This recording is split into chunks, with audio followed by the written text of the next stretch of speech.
Hey, Google, play Arrested Development. Got it. Here's Arrested Development on YouTube Music. We are live. Blessings, everybody. So happy to see you here. Come on in, everybody. Welcome, welcome to the first inaugural Healing Racism Summit. I see you coming in. Come on in, come on in. We're so happy to see you. Join us.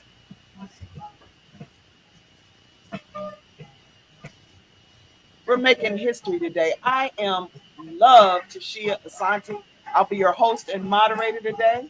We're going to get started in just a minute. Come on in and join us. Yes. And please share the video.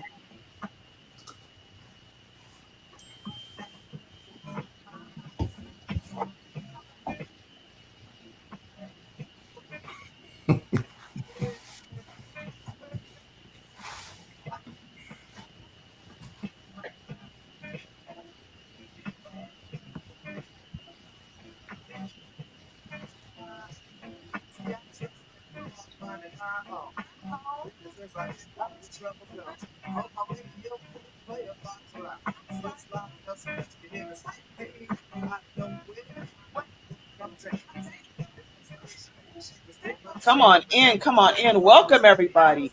Sound off in the comments. Let us know you're here and you're watching. And please share the video. We're about to get started any minute. Blessings, everybody. Welcome, welcome. We see you coming on in. If you're tuning in, my name is Love Tashia Asante. I'm so excited to start a new movement launched by the Healing Racism Academy. Today, we have our inaugural Healing Racism Summit. We're going to start today with a prayer.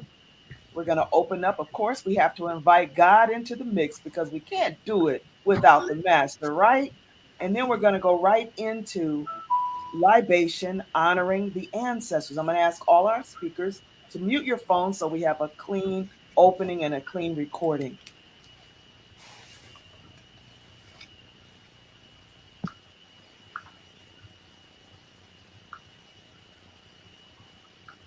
Our mission is to provide education and training to corporations, nonprofit orgs, and community stakeholders, and to teach tools to create and sustain racism and hate free zones at work, home, and community.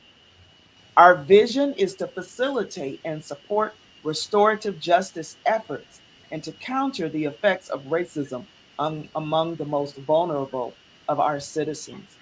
And the purpose of the Healing Racism Academy is to gather and distribute financial and in kind resources to support businesses, organizations, social groups, and spiritual communities who are committed to creating and sustaining racist and hate environments.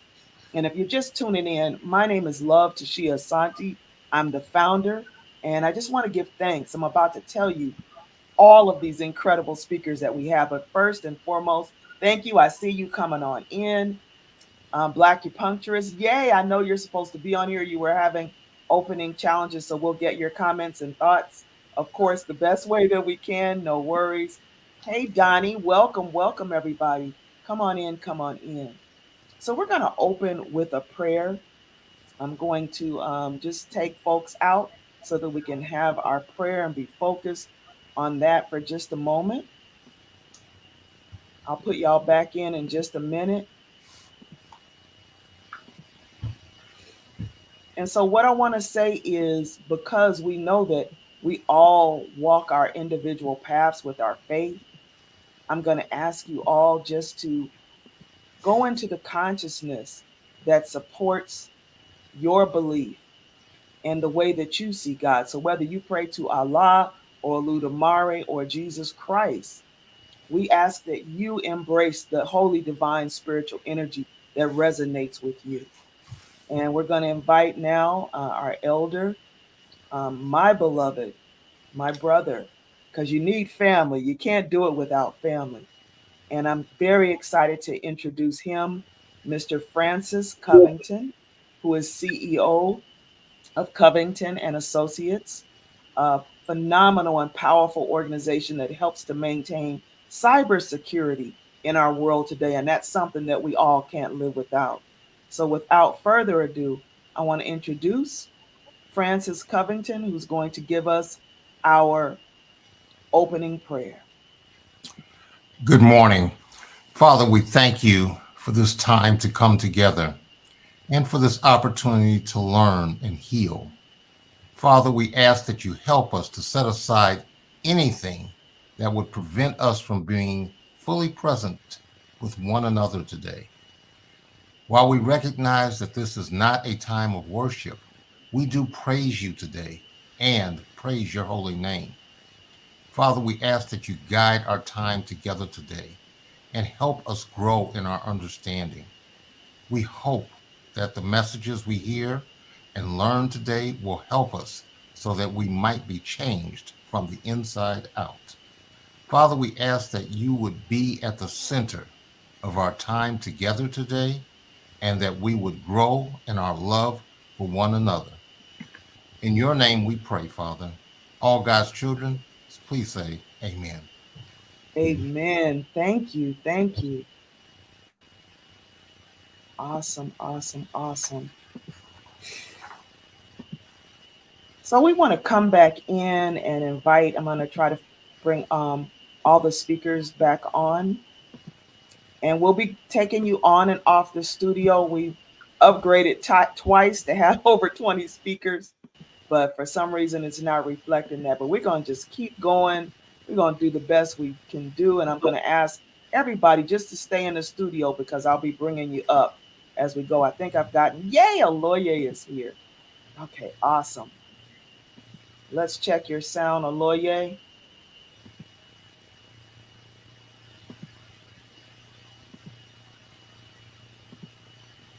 See if we can get you on. Okay. Blessings, everyone. Blessings. If we Okay. could have you please open up Aloye with a prayer honoring our ancestors. And I'm delighted to welcome my elder, my teacher, my spiritual guide in this journey of life, who has helped me so much and is the author of 7 incredible books, incredible text. So I'm so, so honored to have you with us today, even in the midst of all that is going on. So if you could please lead us in a prayer honoring the ancestors. Oh, shit. In the way of our tradition, in the way of our elders, of those who have walked this earth before, and those who have ascended into the realms of higher consciousness and understandings in terms of our existence as beings, as human beings, and reflections of the divine, I offer a libation of peace. I offer a libation of transcendence. I offer a libation of upliftment and evolution of consciousness.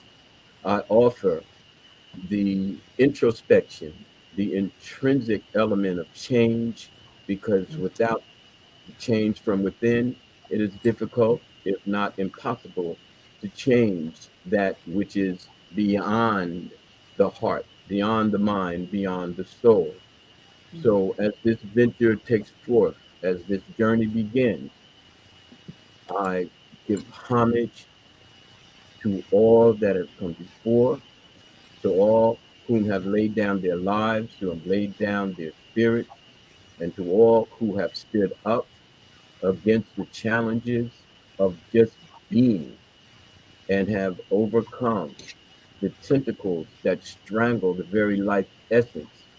I give homage, I give libation to those who will come as a result of our being, our children, our children's children, and the recognition that yes, we too are venerated ancestors, ancestors in the making.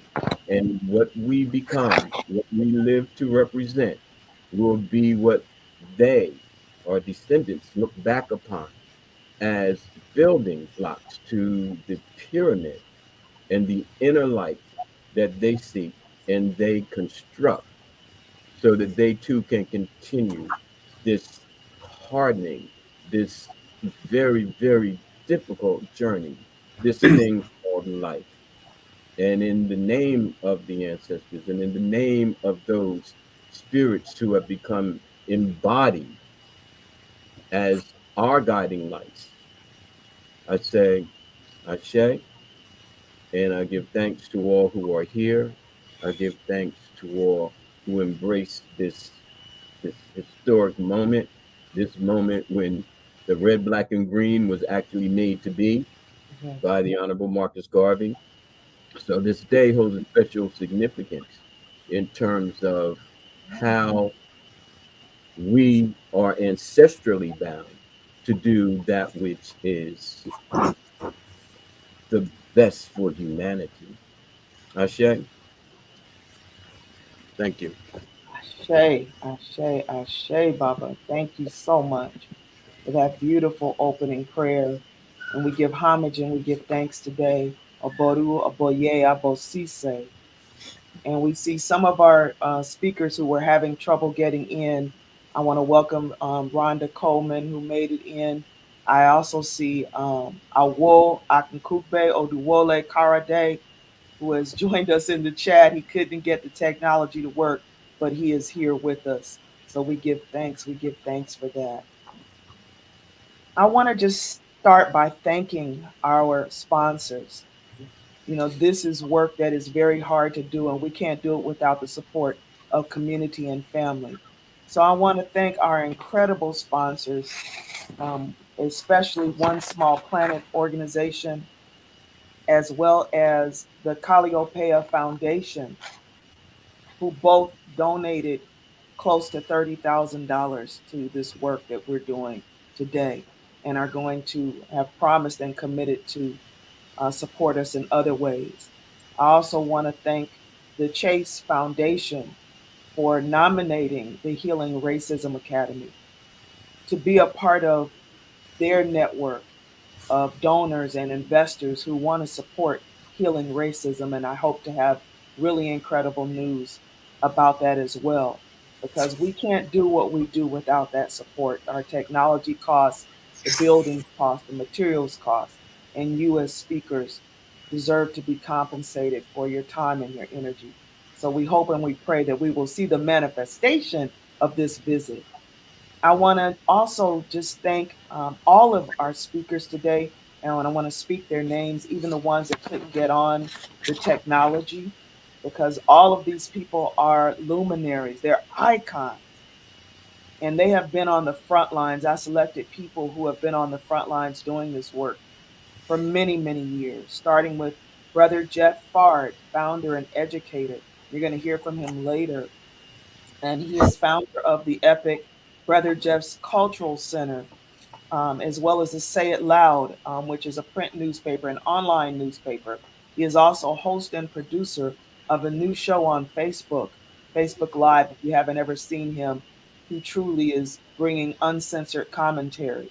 So please follow him on Facebook, family, and support his show. It is absolutely awesome. Also, that who hasn't been able to get on is Naji Ali, who is founder of Islamic Hope and author of the book Raising Hell. Another phenomenal, phenomenal brother and ally who is doing incredible work. If you heard about Trayvon Martin, if you heard about George Floyd, you heard about Sandra Bland, a lot of it had to do with Brother Najee's work. He also has successfully facilitated a holiday, a legal holiday in the state of California, honoring the contributions of Muslims and members of the Nation of Islam to society and to our culture here in America. I want to acknowledge Darnisha Harrison, whose technology would not allow her to get on today, who was founder and CEO of Innate Therapeutics and Innate Foundation. And as a lot of y'all know who follow me, Darnisha is the African American scientist, the unhidden figure who truly found the cure to COVID. So, you know, that's a whole other workshop, but I want to acknowledge her and celebrate her, right? Because if not us, who? I want to acknowledge Makisha Booth, founder and CEO of SisterBiz Global Network. and renowned business coach. If you have a business, if you have an organization, if you have an agency that you are trying to take to the next level, Makisha has donated thousands of dollars to support Black businesses. She has coached the most successful among us, and she is the coach's coach. She is amazing at what she does. So you absolutely want to follow her and you want to become a member of her organization.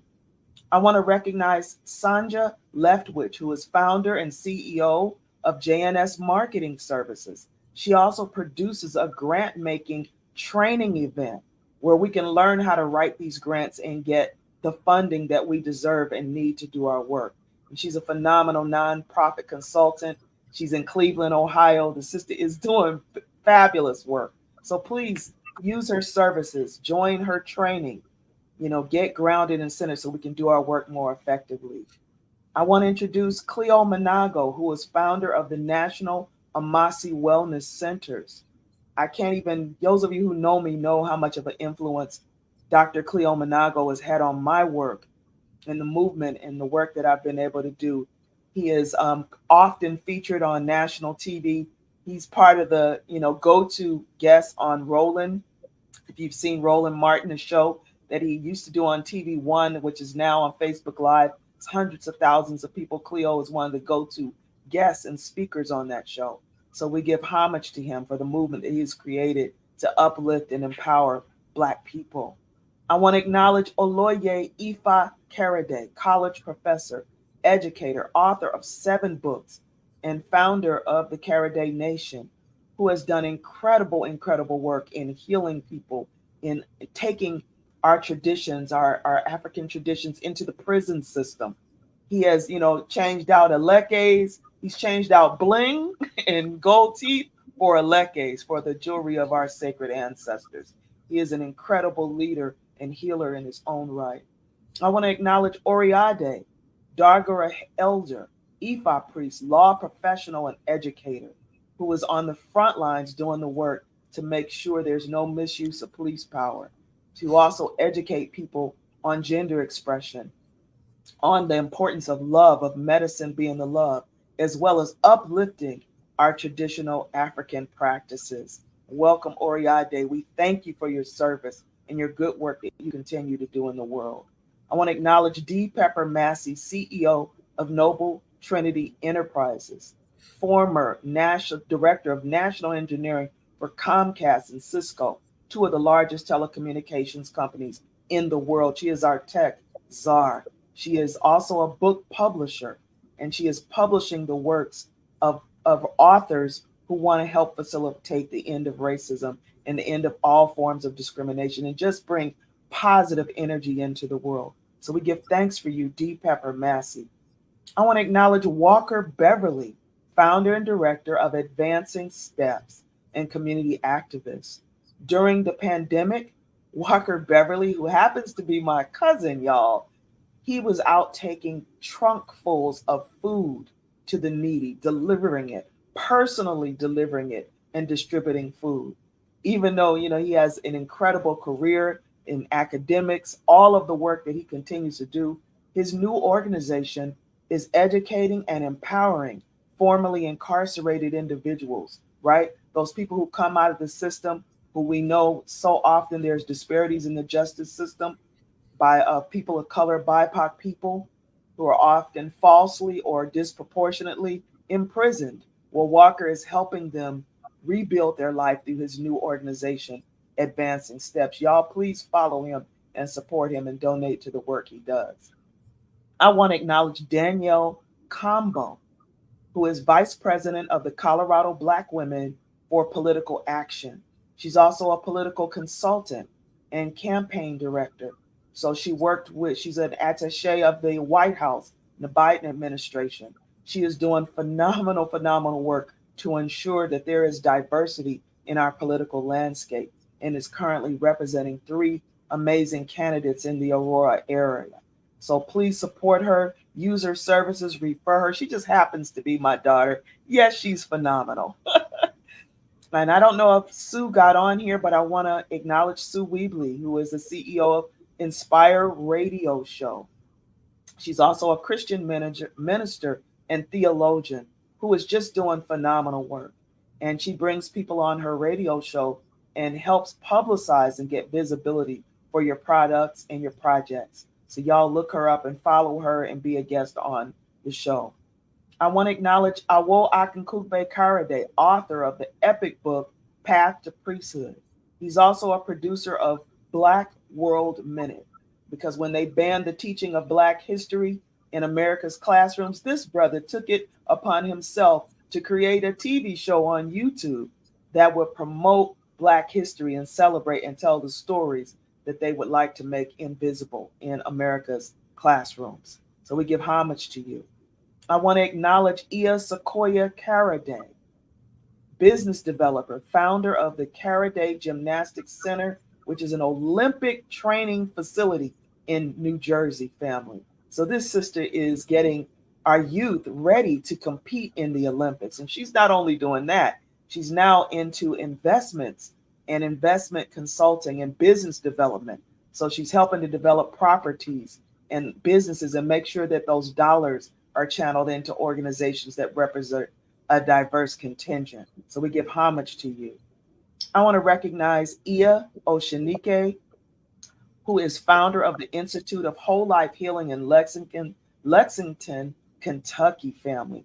She is an author of a new phenomenal book that speaks to the healing of Black and BIPOC women's wounds, right? She's empowering us to love ourselves in deeper and more powerful ways. And she has been a champion for this work for over 30 years. She also hosts and produces the Great Mother Celebration there in Lexington, where she brings women into a cultural and spiritual setting to help them heal from some of the effects of racism and the exploitations of our beautiful queens. So we give homage to you. We're almost done, family. I want to acknowledge Lauren Nile, celebrated activist and educator and author. And she's about to release her phenomenal book. She's going to tell you about it in just a little while on the Rainmaker Publishing imprint. He has been a champion for the education of racism and the eradication of racism for a very long time. She's a wonderful and incredible sister. So we welcome and we celebrate you, Sister Lauren Nile. I want to recognize Rhonda Coleman, who is a Black acupuncturist. She's also a health educator. And this sister hails from Denver. Makisha actually told me about her and her phenomenal work. So I want to celebrate you. I want to honor you, my sister. I know you're supposed to be on this call with us. Actually, you are. I think you got in. So we're going to hear from you in just a little while. But she hails from Tucson, Arizona. And she's going to be doing a lot of work with the Healing Racism Academy, as well as the INAID Foundation, bringing her medicine and her knowledge of holistic health. And finally, she couldn't be with us because she's pastor of a church this morning and couldn't get out of speaking and bringing the good word. But I want to acknowledge Benita Ramsey, founder of Rainbow Pride Youth Org here in Southern California, and the phenomenal work that she continues to do to empower our LGBT youth and to help them not take negative steps, but instead take positive steps in their life and their journey. So with that, I just want to celebrate. I mean, y'all already know this is the crew right here. This is the founding body of the Healing Racism Academy. And we're going to be doing some very powerful work over these next months as I raise $5 million to fund the work that we're all doing, because we don't even need the staff. We already have everybody, right? So we just want to be able to fund the work and help fund, because some of you are already doing great things and have raised significant money for your own projects, but we want to support that. So I want to just go right into our program now. Thank you, House of Pinky. Thank you, Pinky Dewberry Juice, who is a special advisor to the Healing Racism Academy. I want to recognize Jacqueline Kennedy and all the positive work that you do with the House of Pinky in teaching our queens to affirm themselves and adorn themselves through your movement. Now, thank you for being a sponsor for this event and helping to get the word out always. So we acknowledge you and we celebrate you here today. So the objective of this event today is to brainstorm solutions, best practices, and tools to address the race problem in America. And I forgot to say, I am Love Tishia Asante, and I'm the founder of the Healing Racism Academy. And for the last 35 years, I've been an activist, author, and journalist, using my platforms to bring greater understanding of the race problem in America, as well as all forms of oppression. So I'm delighted to be here. What the recent happenings in the Supreme Court snatched me out of retirement. I had not quit, I had just flown to the back of the formation. But because of everything that has happened with the banning of Black books, with the banning of teaching Black history and BIPOC history, Indigenous history in America's classrooms, with the recent decision of the Supreme Court, the racism in the Supreme Court, to strip away the little protections that we have against racial discrimination by ending affirmative action, I had to do something. Thus, the Healing Racism Academy. If you want to know more about our work, go to www.iteachloveinstitute.com. Somebody put that in the chat. Please check us out. I am so thankful. I see all of you in the chat. James Ainsworth and Kayla Antoinette Hunter and Alfreda Lanois. So many of you who are watching with us today. We thank you for coming on and for supporting us. All right.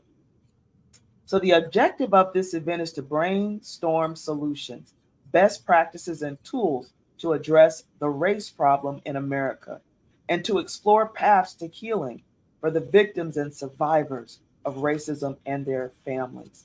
I want to just give a disclaimer to say that my statements are not a reflection or representation of the speakers or their organizations and companies, and neither are their statements a reflection of my organization.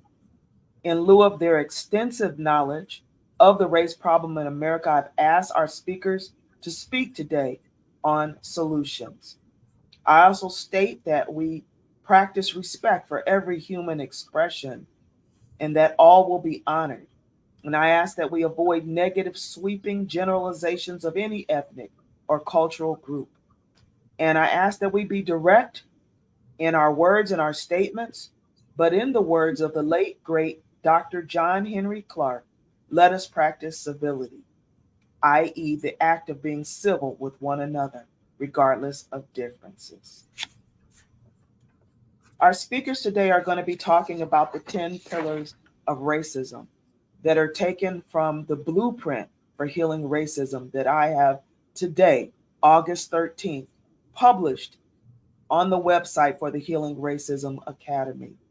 And if you want to read the 10 pillars, if you want to know more about the blueprint, please go to that website as it is officially been published today and can be used as a tool for discussion. We want y'all talking about it in the classrooms. We want you talking about it in your communities, in your nonprofits, in your centers, everywhere that people are. We need to talk about the blueprint. The blueprint for healing racism is inspired by the teachings of the late, great Dr. Francis Cress Welsing, as well as Dr. John Henry Clark and other luminaries. I also want to add that my discussions with some of the activists who are on this call, such as Brother Jeff, such as Dr. Cleo Manago, such as the Aloye and Ia Sequoia, also heavily influence the crafting of the blueprint for healing racism. It is a work in progress. It is a working document. So we can continue to expand it as our understanding grows. So please check it out. It is published. It is there today officially for the world to see. So we're going to go right into our 10 pillars. I'm going to start with economics. The first pillar, and I want to say that in order to dismantle any system, we must first understand how it survives and thrives. And this was the teachings of Dr. Francis Cress Welsing, who decoded and broke down the system of racism and white supremacy in America.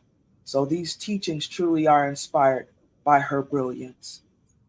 So the first pillar is economics. It says we must have knowledge of who determines the flow of the world's wealth and the ways and modes that wealth is distributed. And I want to just make sure that I'm going to remove everybody from the stream. except for Danielle and Makisha, who are going to be our first speakers.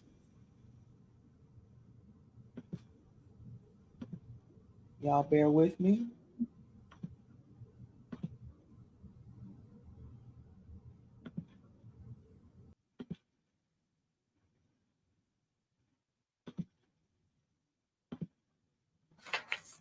Let me just get Danielle in the stream here.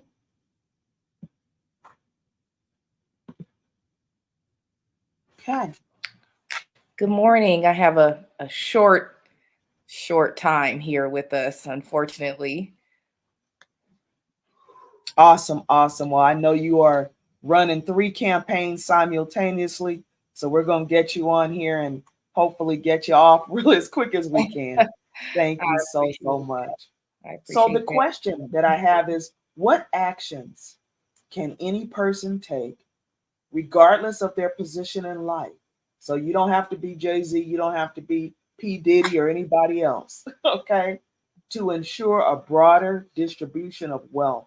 What digital platforms or books are recommended for education on intergenerational wealth building and the distribution of wealth in this country?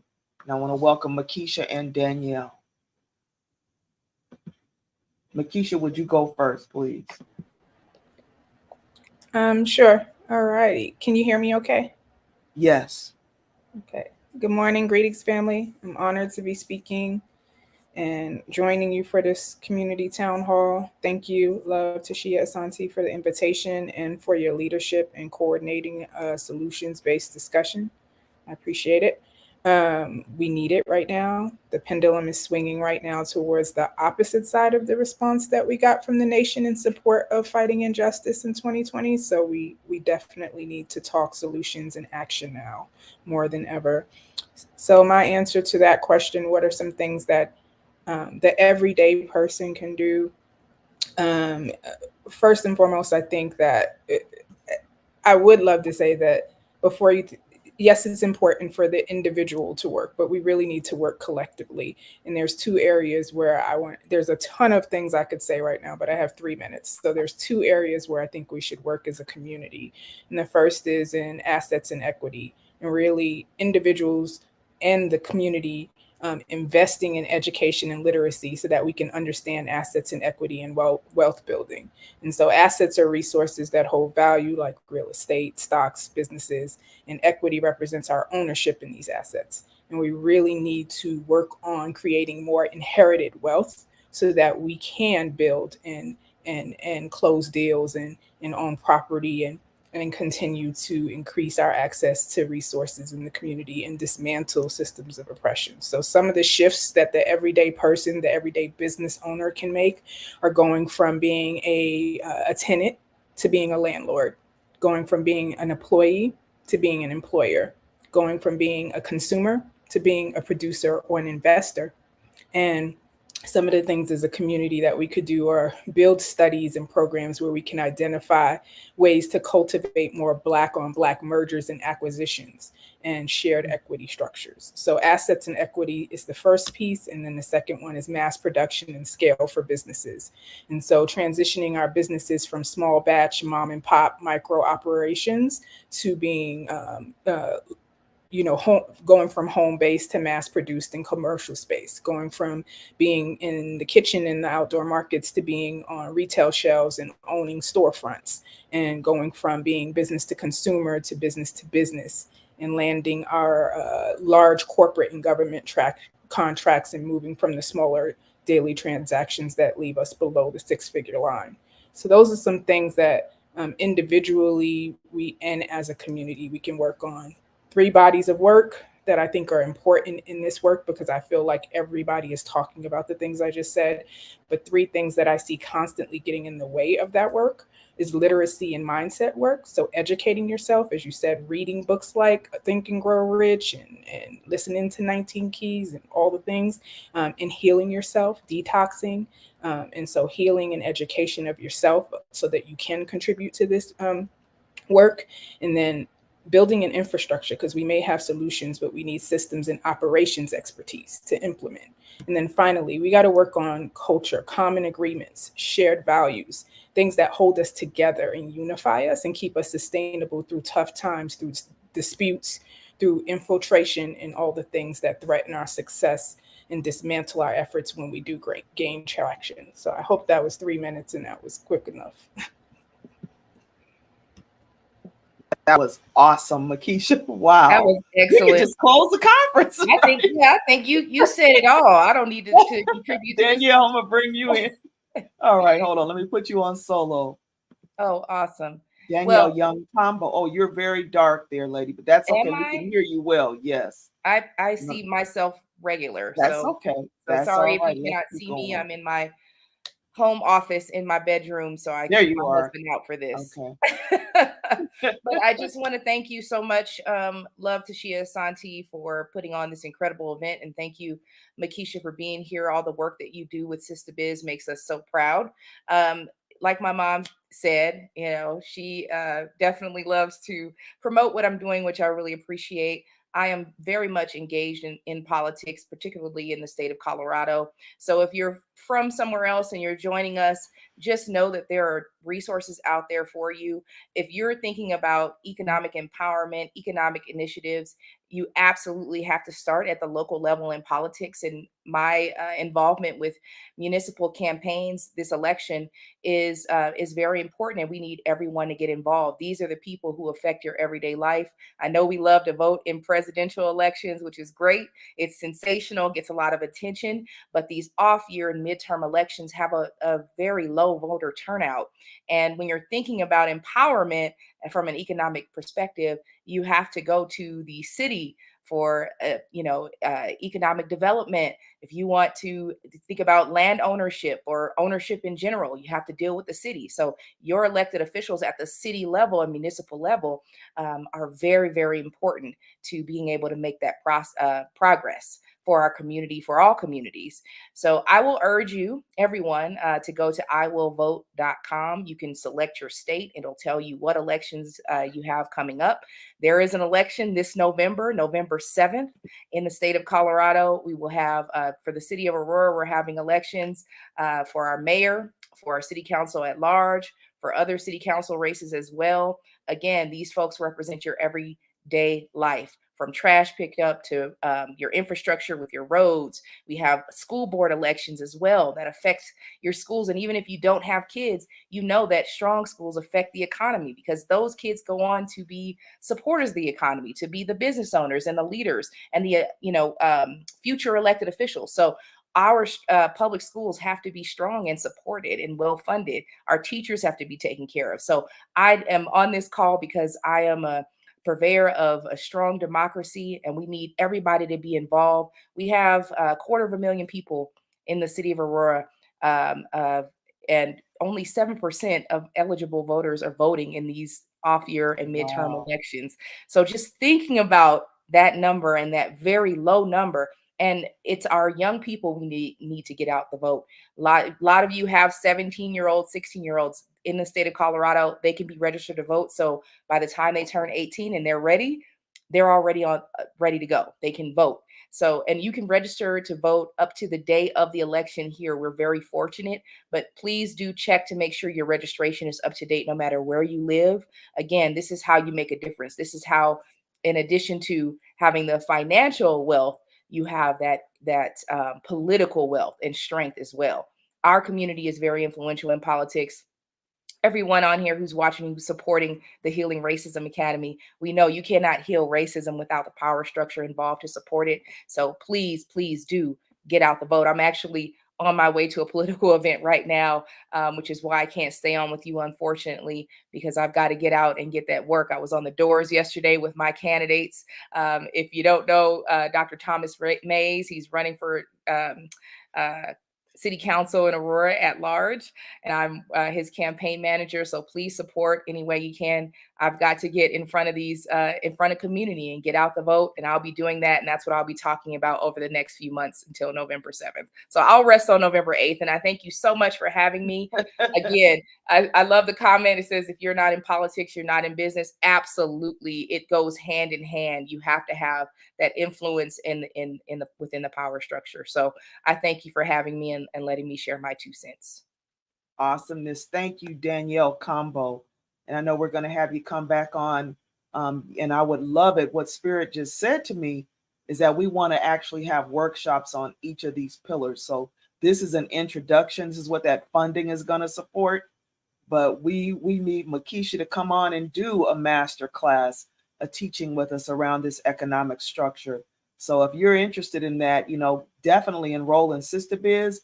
But we also want to bring you to the Healing Racism Academy because you have incredible knowledge and information that can help us empower ourselves and change worlds and shift the paradigm.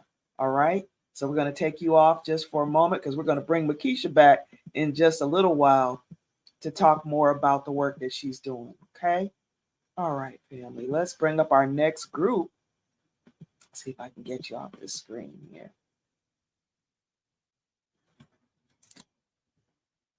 See if I can get you off. There we go.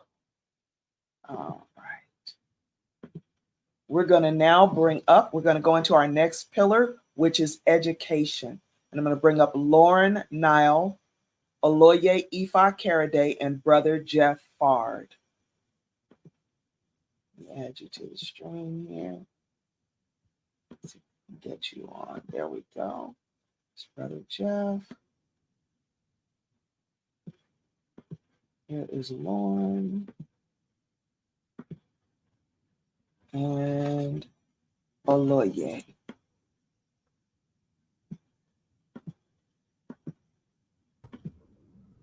Yes, got all 3 of you there. So one of the reasons why we chose this one, and I want to read the pillar to everybody because, again, in blessings, Nanina Ra. Nanina Ra is with us. She is one of our honorees today. So I'll be telling you a little bit more about her work in just a minute. And there's a lot of great comments going on. I'm going to be reading some of those comments on the break, okay? So I want to read this pillar. In the second pillar of the 10 pillars of racism is education. And it says we must identify the process and the institutions that decide what our children will be taught in school from kindergarten to college. So we must understand the process that those curriculums go through. And I want to say, I know Brother Jeff has been doing a lot of work on his show around education, around DPS, and around the school systems in Colorado. So I'm really, really excited to have him talk about this and the importance of, understanding the process and how these institutions decide the curriculums and what's going to be taught, and even the way that the school resources and funding comes out. Aloye is a professor at a major college, a major university, and through his books as well as his lectures, he has spoken at colleges and schools and organizations across the world, both here in America and internationally. So I definitely want to hear what you have to say because you're in the college classroom every day. So you have a lot to share with us. Lauren Nile has written a book, and I want you to please tell us the name of this book. The name of her book is like fire, y'all. So as soon as it comes out, we want to help her book go viral. We want to make sure that it's #1 on Amazon through our purchases and sharing the links, because this is what we have to do for each other. We have to shift the paradigm through action. So without further ado, Brother Jeff, would you start us off, please? You're muted. First, I want to say thank you, Love Tashia Asante, for bringing us all together again in only the way that you constantly do. And there's nothing that has been said that I disagree with. I think that my first recommendation is that we don't reinvent the wheel. We improve upon it, but we have a lot of great wealth and stand on incredible shoulders in terms of research, et cetera. As it relates to your theme of healing racism, etc., I think I would add as solutions is first a critical analysis of what race is. I often hear the outcomes of racism, but few understand how this theoretical framework was put together. So my data point would be for everybody to know that we're dealing with a 19th century phenomenon in the wake of the scramble for Africa. And I would ask that each of you familiarize yourself with Johann Friedrich Blumenbach. And he is the one, the German so-called physician, anthropologist, social scientist, etc., who collected skulls from various parts of the world where he never left Germany. And what's really important in terms of the race classification that we are talking about, he in his own research concluded that he was erroneous. In other words, he was wrong in terms of building a structure of what makes one better than the other. However, the learned of this world ran with that premise and have built an entire world on it. So please study Johann Friedrich Blumenbach's work and know that racism and or the concept of race and that construct comes from that origin. When you think about race as an identity and we say we're Black, I was just with Baba Maal from Senegal, and he's the voice of Wakanda. And so if you look at the Black Panther, this is Black. And so if you are not Black, then you are identifying yourself as a simile. And so you're combining terms and giving an identity, which is countered by the work of, say, for example, Dr. Maulana Karinga and the Nguzu Saba. I would say make sure that you're familiar with those tenets. And we go back to self-identification, naming ourselves, identifying ourselves. And it's not to say whatever we are saying we are right now is not right or correct. I'm just saying that you should define the terms of yourself. And as we build a community, I would encourage individuals to re-examine the work of Sheikh Anta Diop as it relates to what it takes for us to be a community in terms of our historical factors, our linguistic factors, and of course, our psychological factors. I just give those data points for right now. And I know that that is about 3 minutes. We must again, lean on the scholarship that is there and stand on the shoulders of our ancestors and listen to the wisdom of our elders. And then hopefully we will be making a path clear for our young people and future generations to honor, respect us, and to pour libations in our name. With that, I'll say ashe and thank you, love to Shia, and thank you to those of us who are here participating in this important work. Thank you, Brother Jeff. Awesome, awesome stuff. And I'm posting highlights of what each speaker is saying in the chat. And he talked about an understanding of what race is. So we need to explore that. We need a workshop to go deeper into the understanding of these concepts and how this came to be. And I'd like to invite Oloye Ifa Karade to speak next. Peace and blessings, everyone. Okay. I've been at this for a very long time. Okay. And then when we talk about racism ingrained, to the core of the educational system and process, because you see, I may be a college professor now, but I've taught from pre-K. I've taught every grade on the way up. And I have seen the pipelines to prison. I have seen administrative backlash and lack of insight.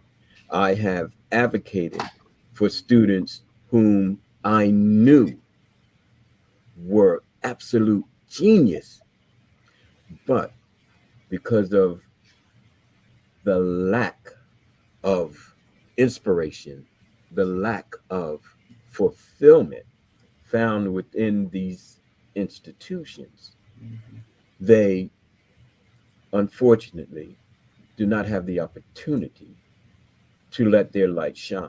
And this is up to yesterday. Okay.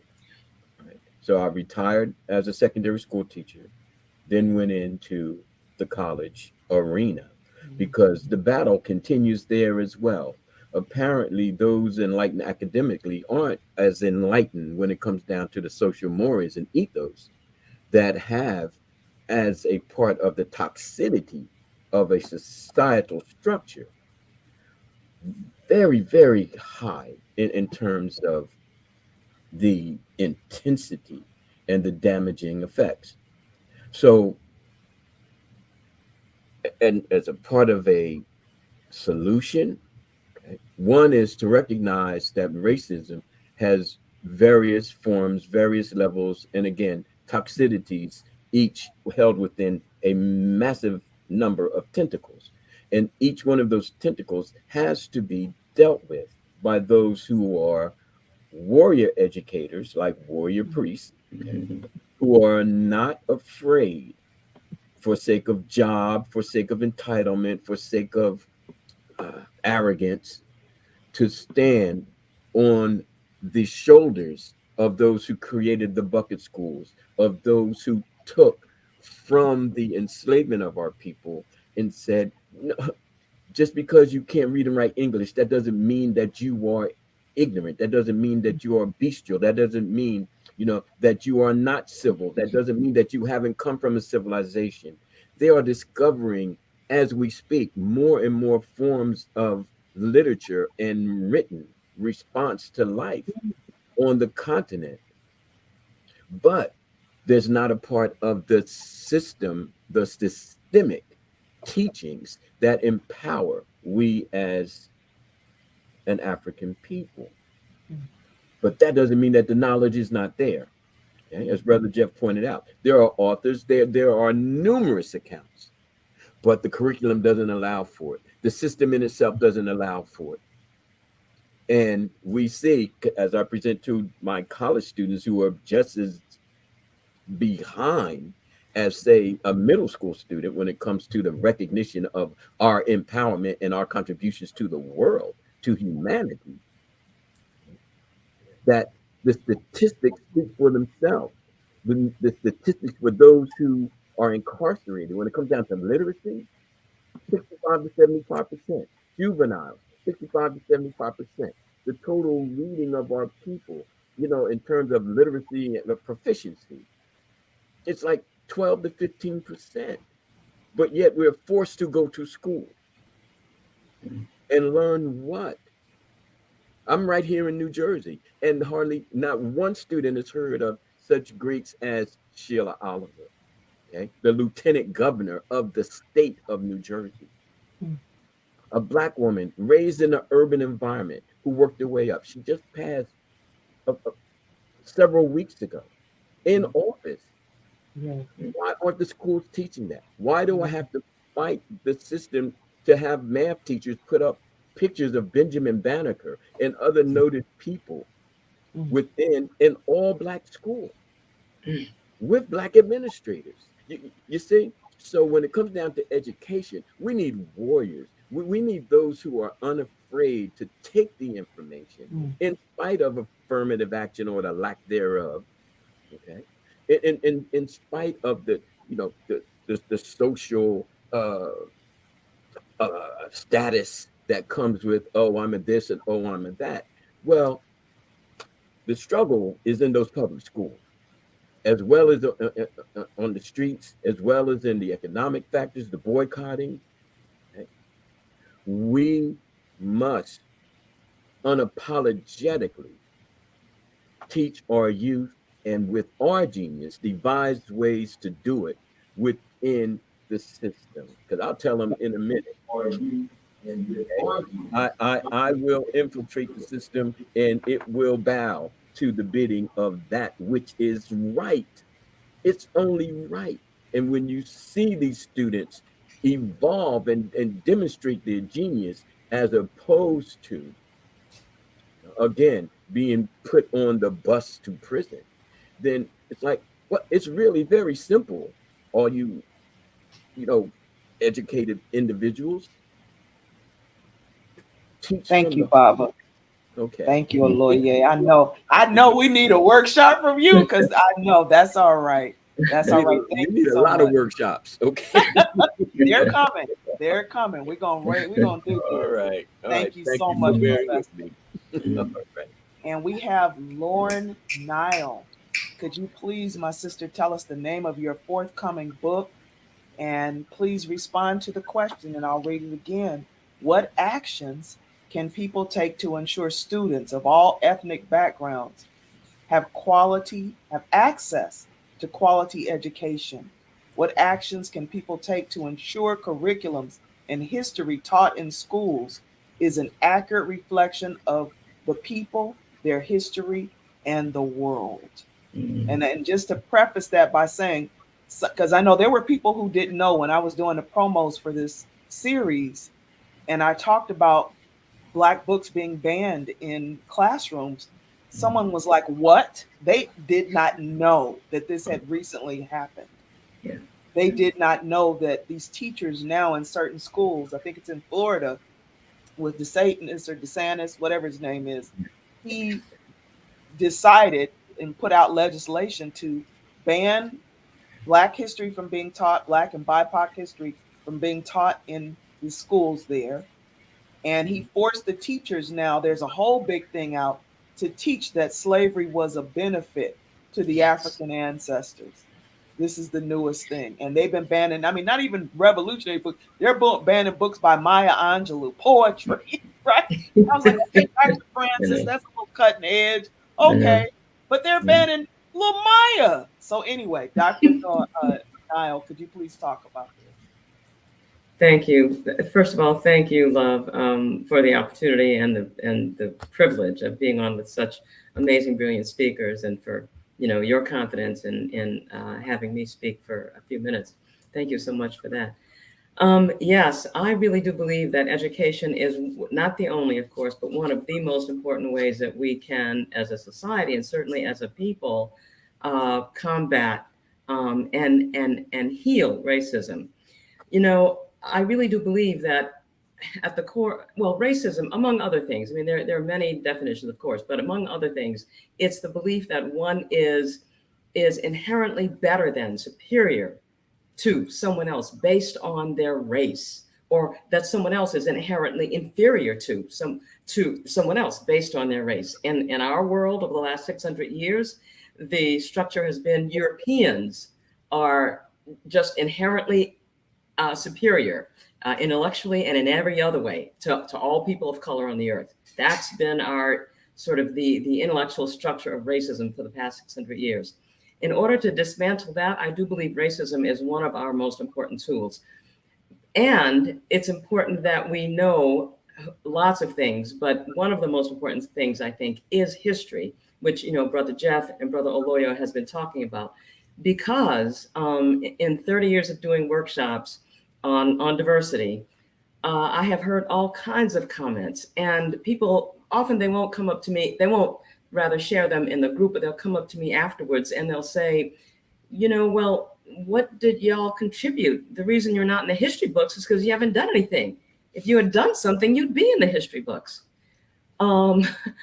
Of course, it's very difficult in that moment for me to answer that, but I do my best to really give a rational, informed answer to that question. But it's because so many people really do believe, well, y'all aren't in the books because you haven't done anything, because so many people believe that.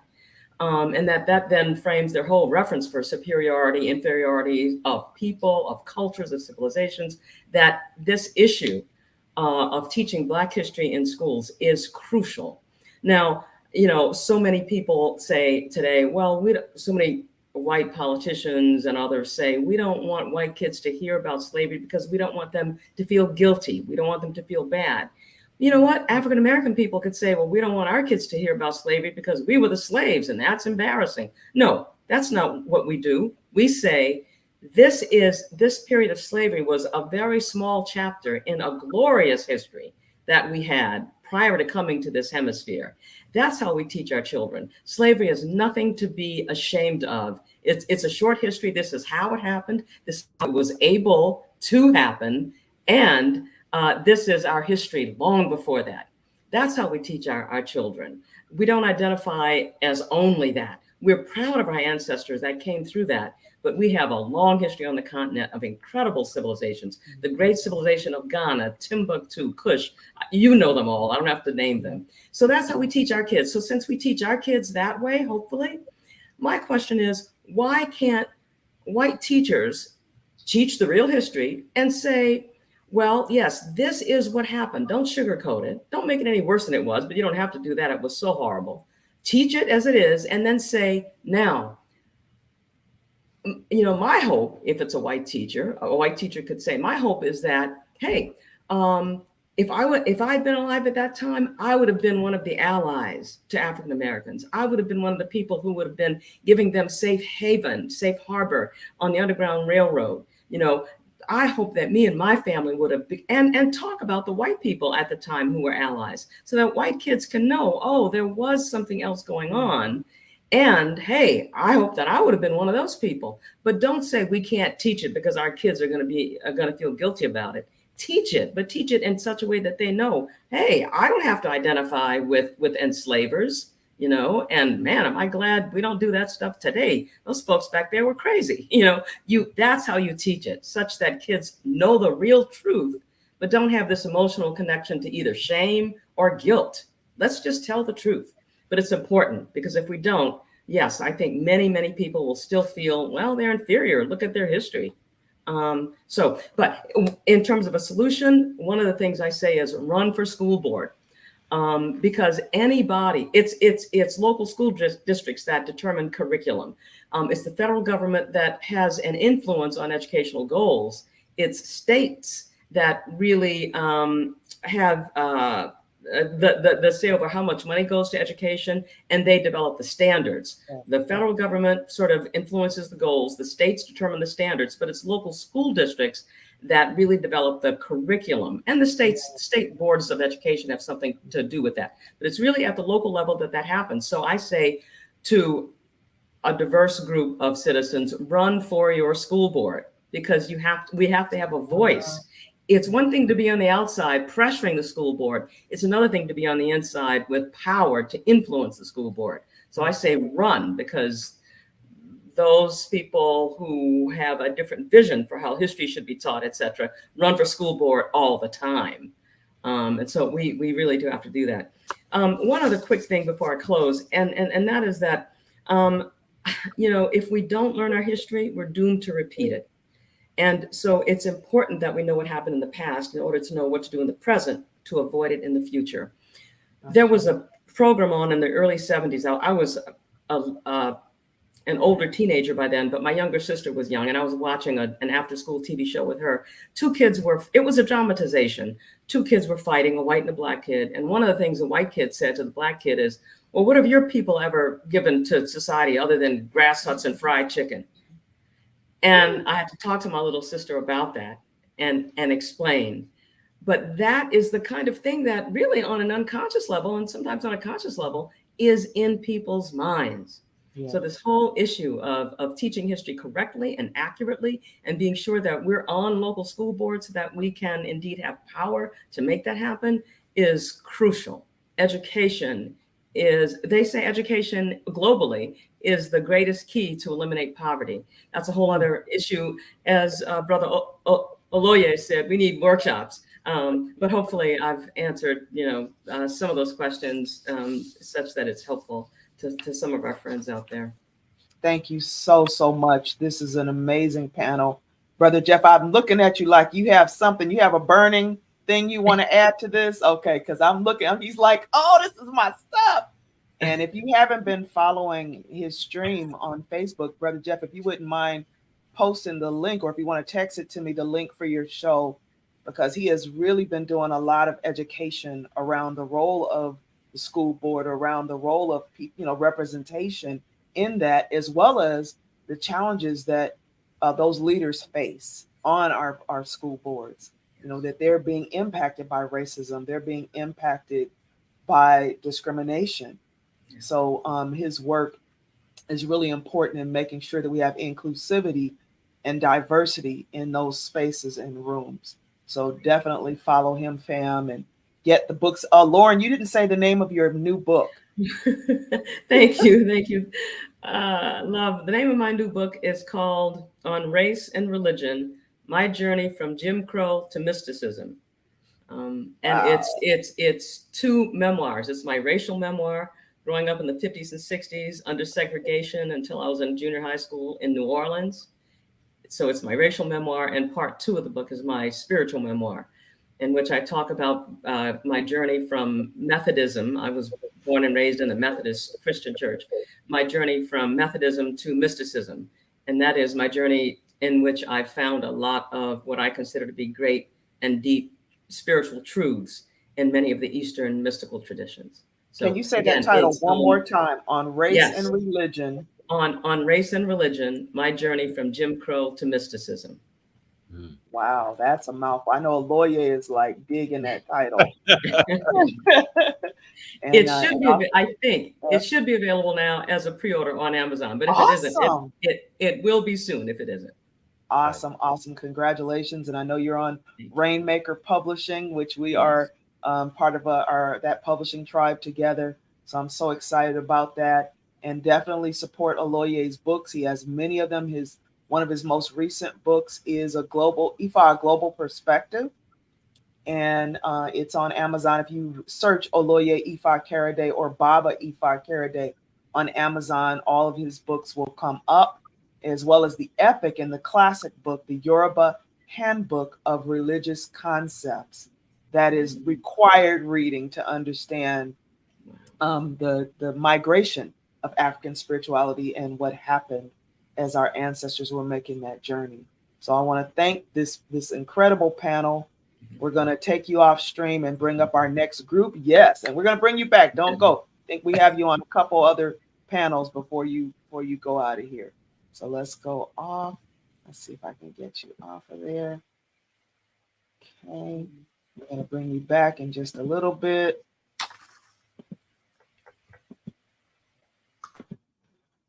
And we're going to go right into now our employment, as we're getting to the nitty gritty now. And hold on one sec. Okay, there we go. Wonderful. Let's see if we can get a better stream. Okay, I'm going to highlight you when it's your turn to speak. So this pillar, number 3 of the 10 pillars, and we may not get to all of them today, fam, but we're going to try. We're going to make sure everybody speaks. It says that we must have knowledge of who grants access to job opportunities and who approves work contracts in our city, nation, and community. And I know Makisha would really love this one because she does a lot of education through Sister Biz about, getting access to job ops and, work contracts and work orders. You have people who are, making multi-million-dollar deals for contracts that the city or the state pays. And we wonder why, more people of color and conscious aren't at those tables and aren't being selected for their work. So this panel is going to talk about it. What actions can people take to ensure all citizens have access to gainful employment? And what strategies can be implemented to increase opportunities in demographics that have the highest percentages of unemployment? So we know that there are major disparities in the employment market, and the unemployment in communities of color is the lowest on every scale in almost every U.S. city. And there's reasons for that, right? And when Ia, I know you also know the governor that Aloye spoke of personally. And when we talk about, the kids, they know Cardi B, but they didn't know the name of that governor. This is shameful. But we also have to think about the systems that support things like that. So I'm going to actually ask Ia Sequoia Karaday to start first, and then we'll bring you on, Sanja. Peace and good morning, everyone. I'm actually in California visiting the city of Oakland, which is a new family for me, a new home, I feel. Everywhere I go where there are people of color and indigenous people is a homeland to me. In regards to the workforce and the impact of the economic system across the nation and globally upon people of color has been a struggle and continues to be a struggle as outlined by recent and current events. So, what is it that we have to do? I'm going to jump right straight into that because we all know what the problems are. We all read the headlines. We have all grown up Black and color women, BIPOC community, LGBTQ, et cetera. We all know what the deal is. But the first thing I'd like to share as a solution is that your network equals your net worth. Mm. Who you know, who you associate with, is going to have a great impact on your progress, on your financial future, on your academic achievements, on your health and well-being. So it is very important that you identify people who are going to lend to your growth and development. You align yourself with those ideals. You reflect on your own value systems, and you create collaborations and partnerships that are going to increase your net worth and then are going to increase and impact your health and well-being in sustainable ways. So that's number one. As far as the workforce development, always be learning, always challenge yourself to learn something new, to be open-minded, to be adventurous, and to take risks. A lot of times we are taught not to take risks from very young age. A child fall down, well, don't do that again. And they, our tendency is to calm them down and to, patch them up and try to prevent them from injury. But as we know, we learn from our mistakes. And unfortunately, the economics of this country is one in which some people are afforded financially the opportunity to take risks and to fail upwards. For us, failures can be detrimental, but it is our community that comes together and builds us back up. Again, our community is important. We need to take risks. We need to get together, as my sister said in the beginning, and we need to establish our shared values, and we need to stick together. We need to support our businesses financially, and we need to be very clear and honest with them when we aren't being served in a way that we feel we should be served, because we want to help them to grow. We don't want to destroy them. I am also a representative of the National Association of Black Women in Construction. As you stated earlier, living spaces and sustainable living has been just something very dear to me coming up, because many of our community residents are transient. And when we are transient and we don't have a global construct that supports that, we have historically evolved as a result of our ability to travel through different spaces and places and build wealth. However, the way we are structured now with visas and nationalism, we are hindered as people of color by that.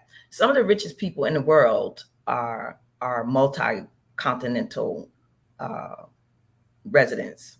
They possess visas, residencies from multiple countries. However, some of our geniuses, as a lawyer described, don't leave a 2-block radius. And therefore, their consciousness about their abilities has not been developed. It has been stunted. So we must venture out. We must take risks. We must also establish places and spaces that are safe for us, much like the Underground Railroad represented to us in our quest for human freedom. These spaces and places, brick and mortar, serve as safe resting places for us to regather ourselves and to move forward. So we must develop the economics to be able to build that infrastructure and have an impact on the way in which we live. This is very important because if we leave that up to other people to design for us, then we will constantly have be in search and transient in finding spaces that suit us and our psyche. So becoming a licensed contractor and a building design and developer was very important for me to align myself with local municipalities as well as local government, state government, and even congressional government is very important in having an impact on how we live our day-to-day lives. So yes, you must get into politics, you must vote. I know that we have been disenfranchised in the past, but we have to find a reason to get back involved and take control, because the disenfranchisement of our people in the political system is on purpose and with intent. And so we have to regain our power on the political forum. We have to encourage our children who are poets and who are fighters to rise to the occasion and step up and take these positions and apply their genius in ways that are going to uplift humanity. And with that, Wow. I'm going to say peace. Wow. Excellent. Excellent. Thank you. Thank you, Ia Sequoia. Excellent. Excellent point. So much there. I mean, wow, just let that ripple.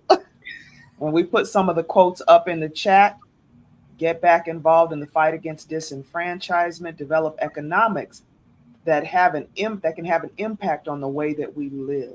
So we need resources, which is why I launched a $5 million capital campaign, because we have to not do our work from a position of desperation and scarcity anymore. And the resources are there. And we need to recognize that we have the power to redirect resources to support our organizations. So with that, I want to bring up our next speaker on this subject, which is Sonia Leftwich. Thank you. Please, I'm going to put you on solo so you can be focused. Thank you. Hold on one second there. All right, solo. Yes. Thank you. And congratulations on the Healing Racism Academy's latest accomplishments with Chase. And thank you for having me speak today. I am in Cleveland, Ohio, a very different place. Ohio is a very Republican state and very intentional in their misdealings. So I want to really just speak to some very basic things that even we've gotten away from in our entrepreneurship endeavors. Some of us, all employers have to be intentional in creating more inclusive and equitable job markets across the landscape. Very simple things have been misplaced. When we talk about accessibility in our recruitment and application processes, we have websites that are not sight impaired, empowered, or they're not hearing impaired, empowered. It's very important that we accommodate everyone, those with disabilities, as well as some people still lack technology on a consistent basis. So it's important that we kind of have some diversity in our hiring. We target various underrepresented groups in our processes and in our workforces. We can do that very simply by just sending emails to a library that's in the area of that underrepresented population and asking them to post. They still maintain old school billboards and things like that. Our second chance hiring for those that have criminal histories and things like that, it's important to engage them, in an effort to reduce recidivism. Anyone who is receiving any type of governmental assistance, whether that be unemployment, food assistance, health care, they were formerly incarcerated. Here in Ohio, you get your largest tax breaks as an employer for those demographics. So there's no reason that they are the least hired. and the employer actually receives those tax benefits within 90 days. It's the most rapid thing you've ever seen. And it ends up that you really have that person at no expense to you because of the speed in which you receive the tax deduction. But we are deferred away from it because it's a ton of paperwork you have to fill out, and we don't want to bother. So we just lose out on the tax benefit and bringing those people on board. It's also important that we be transparent in our hiring and our promotion processes, that we make sure that it begins with who we hire in HR. That's where it all begins.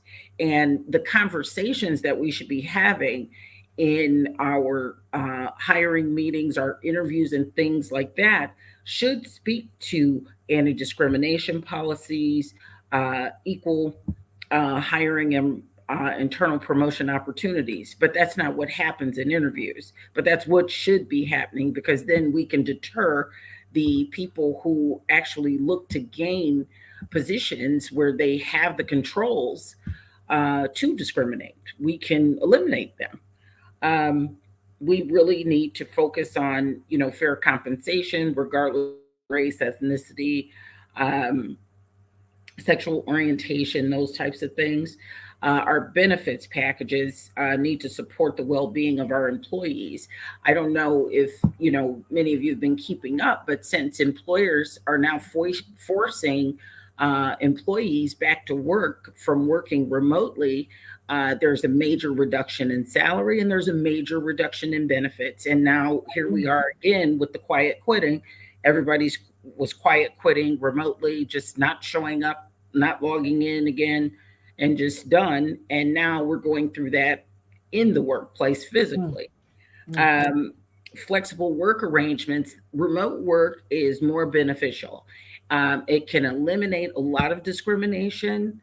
Supreme Court has already had to step in on remote work because we had an employer that decided that your camera needed to be on 24/7, though you work an 8-hour shift.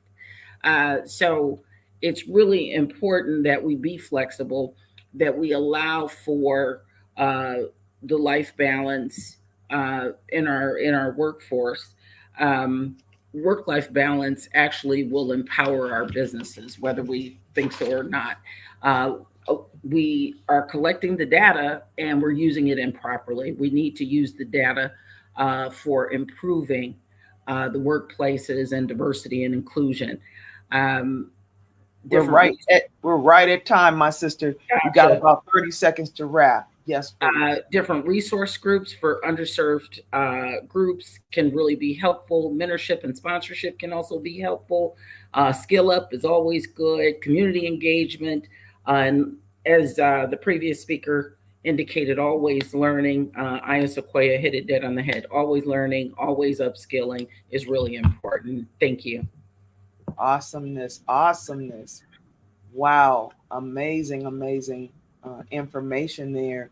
And again, we hope to have, this is our introduction, because we know these topics need a lot of depth and weight, and we need to go deep so that we can understand how to navigate and that we can come up with plans for each of the 10 pillars on how we're going to implement the suggestions that our speakers are bringing today. Because this is wonderful stuff that both Ia Sequoia and you, Sonia, brought to us today. I mean, these are great solutions that we can implement, and we need to be educated, empowered on how to do it, how to facilitate it. So yeah, we need a larger workshop. We'll get that set up. We'll tell y'all what the offering will be to go directly to the speakers, and we're going to keep it pushing from there. Thank you both. Please don't leave the studio. We're going to bring everybody up in just a little bit. We just have a few more, and we'll be able to get to our closing. Thank you both so much. This next one, we have Najee Ali, who was supposed to be with us. Think he has some trouble getting in on the stream. So I'm gonna I don't know if Cleo Monago, if you're there, because you have worked so much in it, in this industry, and Brother Jeff, both have a lot of experience in the entertainment, or if there's someone who wants to volunteer to talk about this. Oh, I see. Okay, we'll bring you up next, Oshaniki. I just saw your post. I got you, Elder. So if there's someone who can talk a little bit about the entertainment piece of it, and I'm just going to read the pillar, and then if Cleo, if you're there, Brother Jeff, if you're there, I would love it if you would chime in about this particular pillar. I'm just going to add you to the stream here. Let me see if I can make it so we can both be seen. There we go. And I want to read this one. In the entertainment, it says we must have knowledge of the primary recipients of profit from the entertainment industry. We must understand how media, radio, TV, and the web sets trends in business and culture and directs multiple streams of income. So when we look at sports, when we look at music, when we look at adult entertainment, all of these are forms of profit. And who gets the massive amount of that profit, the largest piece of the pie? Who makes it, right? How does the media set trends? How does it form images of who we are? And we talked about this earlier. Brother Jeff, can you speak to that? Yeah, absolutely. And from the entertainment standpoint, I'm very familiar more with the musical aspect as opposed to the sports component. So as we celebrate 50 years of hip hop, I've had the honor of being a part of the foundation of hip hop, particularly in Colorado. I've worked with Ice Cube, Public Enemy, and just the whole realm around entertainment. One of the things that I'd like to touch on is the exploitation and the opportunity we have now. 50 years ago and beyond, you had artists that were not very versed in contracts and not very versed in the economic infrastructures that they were creating. However, today, this generation, if you look in terms of the music, these entrepreneurs are very powerful in their understanding of merchandising and their understanding of reaching markets. And I would argue even in education, if you talk to young people, they're very interested in hip hop. The exploitation element is still there. However, it's not so much that it's just from the outside. Sometimes it's from the inside, but we have all of the education and the opportunities to learn. And so you're seeing an incredible opportunity of young people who are becoming very wealthy based on creating their own industries. However, you still have outside forces that want to control it. So the solution would be to control our markets, control our content, and to move beyond the stereotypes that really embrace the racism that we have seen that undergirds society. So an incredible opportunity, particularly as we're celebrating 50 years of hip hop. And I think everybody's hearing a lot about that in this day and time. And a lot of that is controlled in terms of the industry by ourselves, but then also there are some exploitive opportunities. But the technology today allows individuals to create their own platforms and to also monetize their own artistry. So I think you should embrace the technology as opposed to reject it, because there's so many opportunities there. Wow, excellent point. One of the things that they've been talking about a lot is with the streaming, the streaming, that it has taken away a lot of the income. The money is going to the companies, is going to the white executives, and that the artists have really been hit hard by the whole streaming. Snoop Dogg was on talking about that just recently. How how do you have 10 or 15 million streams and you have $10,000 in revenue? Because even if you were selling it for $1, right, 99 cents, the artist should make more than these very small amounts. So there's something being engineered and maneuvered around the digital streaming with the film and television industry. And we know that our writers are on strike right now, which is another big thing. And one thing I want to add before you speak, Cleo Manago, and some of you may have read this if you read Najee Ali's book, which Noble Trinity Media had the great honor of publishing, his book, Raising Hell. He actually worked with Ava DuVernay to broker a major strike, the last big strike of the Academy Awards.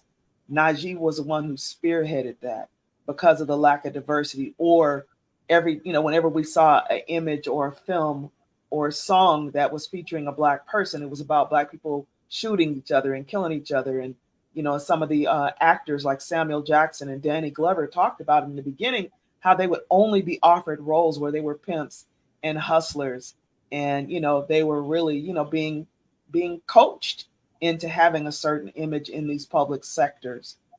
And then finally, when we look at the images of Black women that are in the media right now, and there's a very popular music video. It had, I think, 30 million views by Sister Cardi B. Bless her heart. I love her. Okay.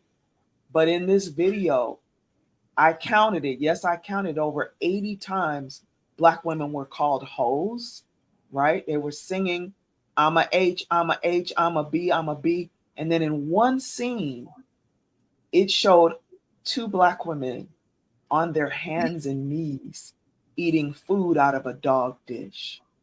I was horrified. And, and so my thing is, who produced that video, right? And I remember Snoop Dogg saying in an interview years ago, he said that he was getting all this flash, his hit back, because he had done the cover of an LA Weekly magazine holding a gun. And so all of the leaders were like, man, why would you go on the cover of this major magazine as a Black man holding a gun? And he told the truth. He said, I didn't come to the set with a gun.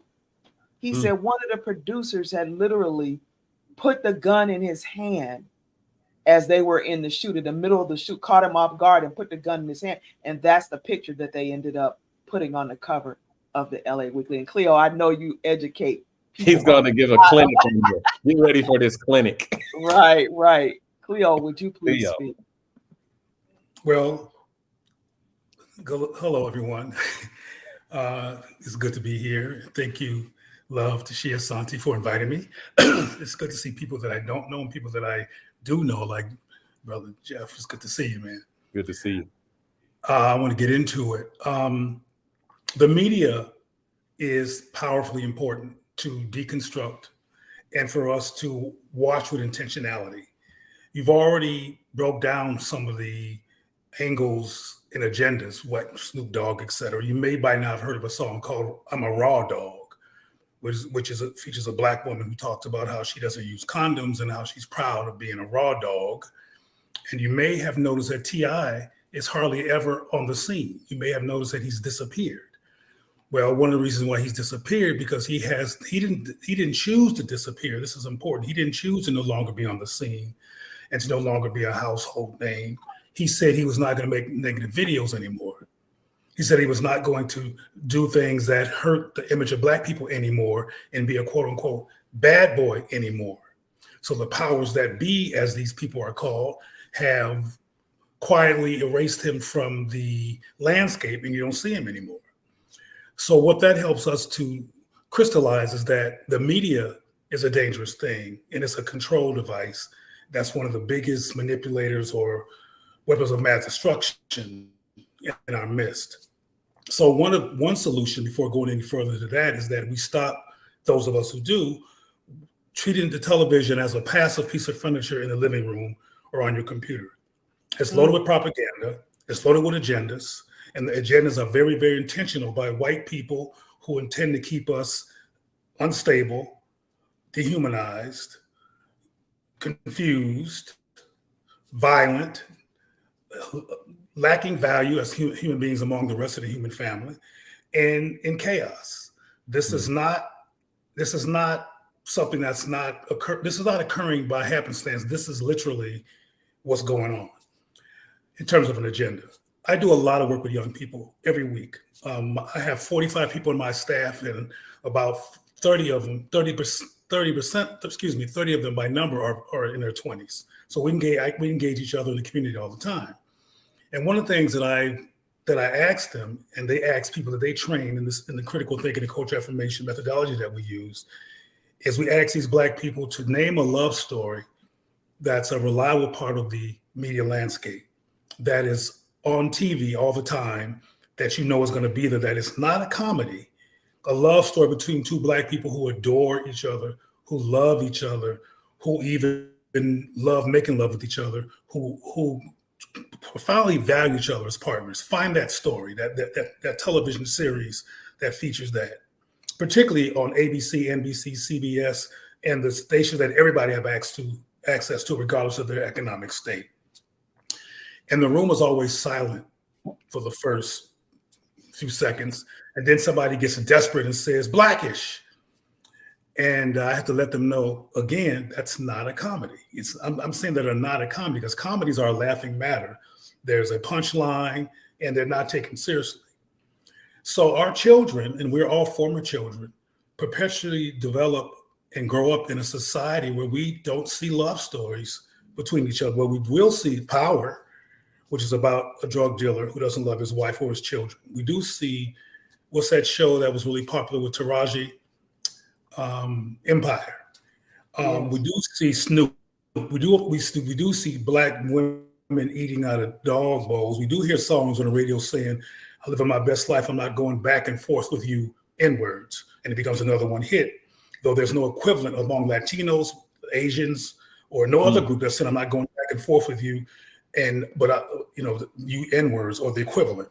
So we live in a contaminated context on a daily basis that we have a passive relationship to. As a matter of fact, some of our parents across the spectrum of economics use the television as a babysitter. Sit down and play with this while I do what I got to do. Well, that's like giving your baby candy full of poison. So one of the solutions, if we are really acknowledging what you already said, Tashia, about what you saw and what I'm saying, is to look at the television as something to watch with intentionality, not as a passive entertainment device, but as a problem that must be understood so its problems can be deflected and not internalized. I'll reiterate, there are no love stories that can be dependently found that are not a comedy in terms of what is contained in terms of context of Black people love themselves, even here in 2023. Now, if you have a lot of cable stations or stream stations and you get out your microscope, you'll find a show, but you have to look hard, and us loving ourselves should be taken for granted. Images and people who look like us adoring and caring about each other, loving our children, should be taken for granted. I'll close this with this, and this is, again, looking at the power of the media and its agenda. One thing you can find is images of Black people loving white people. You can watch commercials, see billboards, see television shows, see movies, and you can find lots of Black people who are loving white people. What you rarely find is two Black people loving each other, which some of us, unfortunately, who are the most liberal among us, and some of us the most intentionally loving in terms of what we think we're doing, will say that's progress. This is a sign of things getting better. No. A sign of things getting better among Black people is seeing Black people love each other. And that we don't see ourselves loving each other leads Black people to making those decisions that the TV is saying you should do, is love somebody who's not Black, because Black people should not be your destination for love. And that phenomenon is growing and growing and growing and growing and growing. Then you got people like what's her name, Candace Owens and Clarence Thomas and other names I won't mention because it'd be too controversial right now to mention them, but they're in that camp. We have a growing number of Black people who are checking out of Blackness as valuable, as a destination for affirmation, for power. A lot of Black men, and I promise I'm gonna close with this. I learned this when I went to speak at Morehouse University.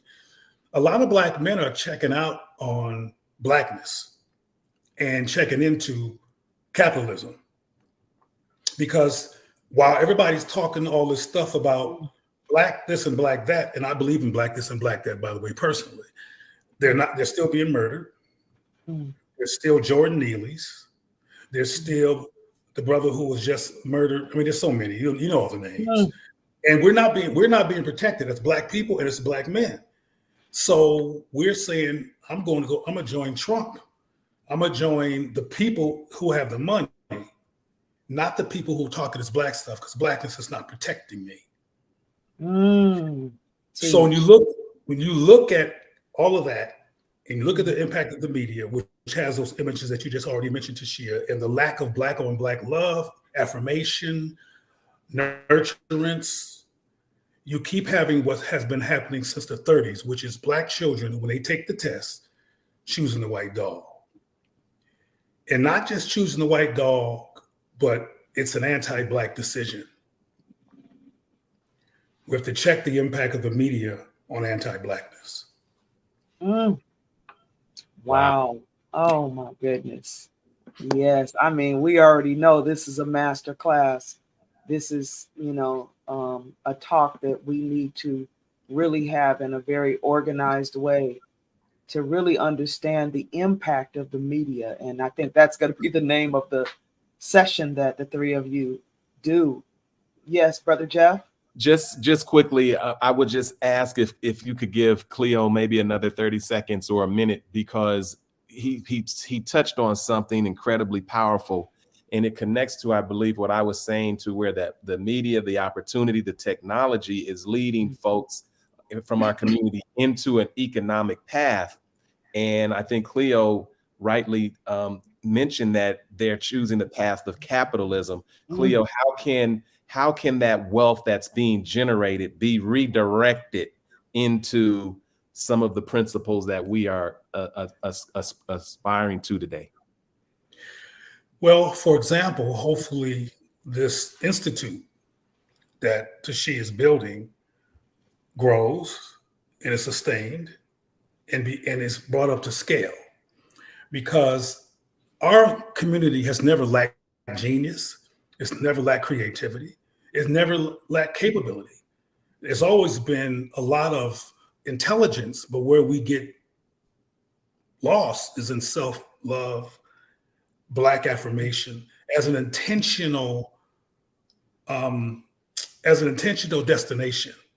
A lot of these children these former children, or these young people who you just referenced, Brother Jeff, who are making this money, they're making money, but they come from the same communities where they didn't see black on black love in the media.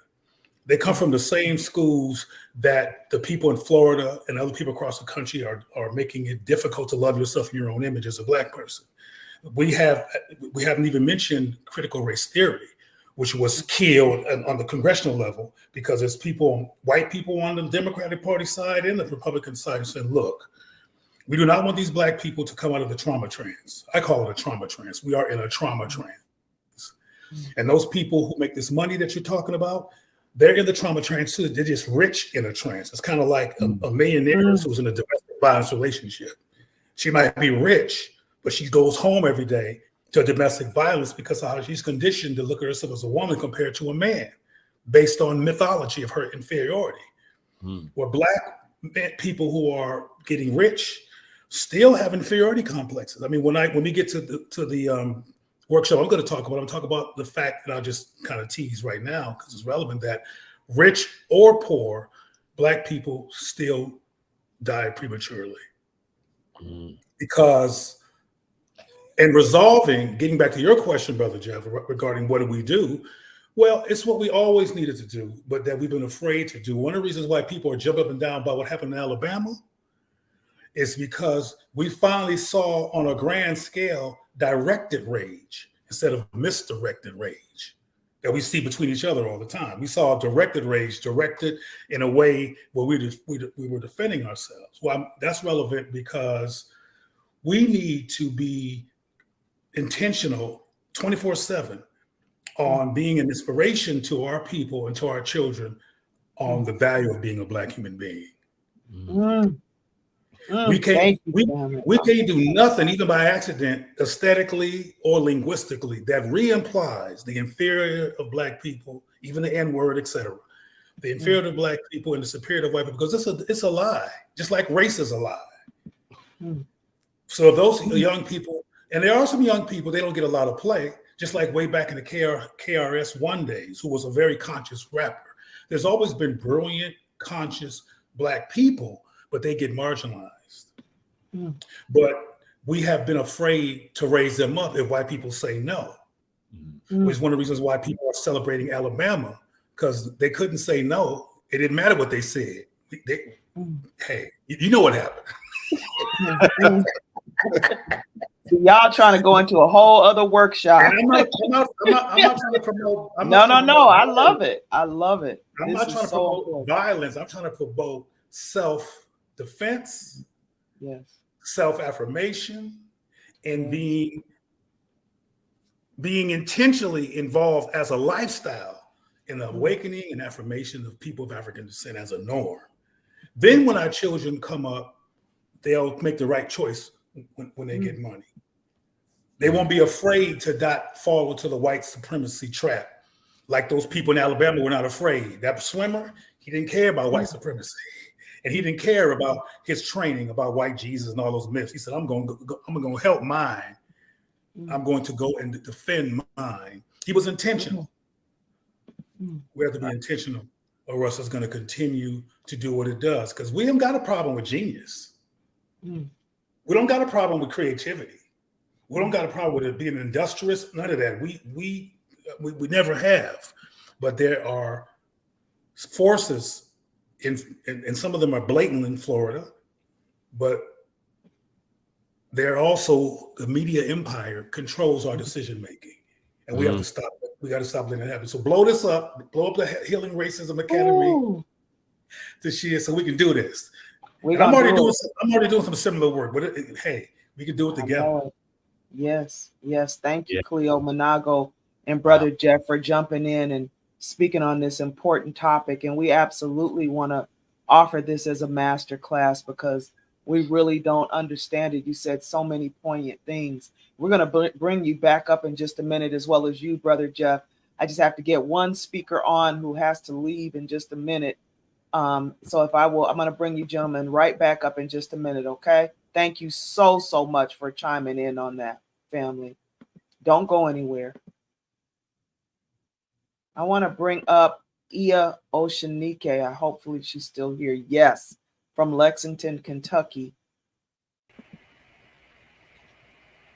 Thank you so much, Queen Mother, Ianifa, Her Royal Majesty.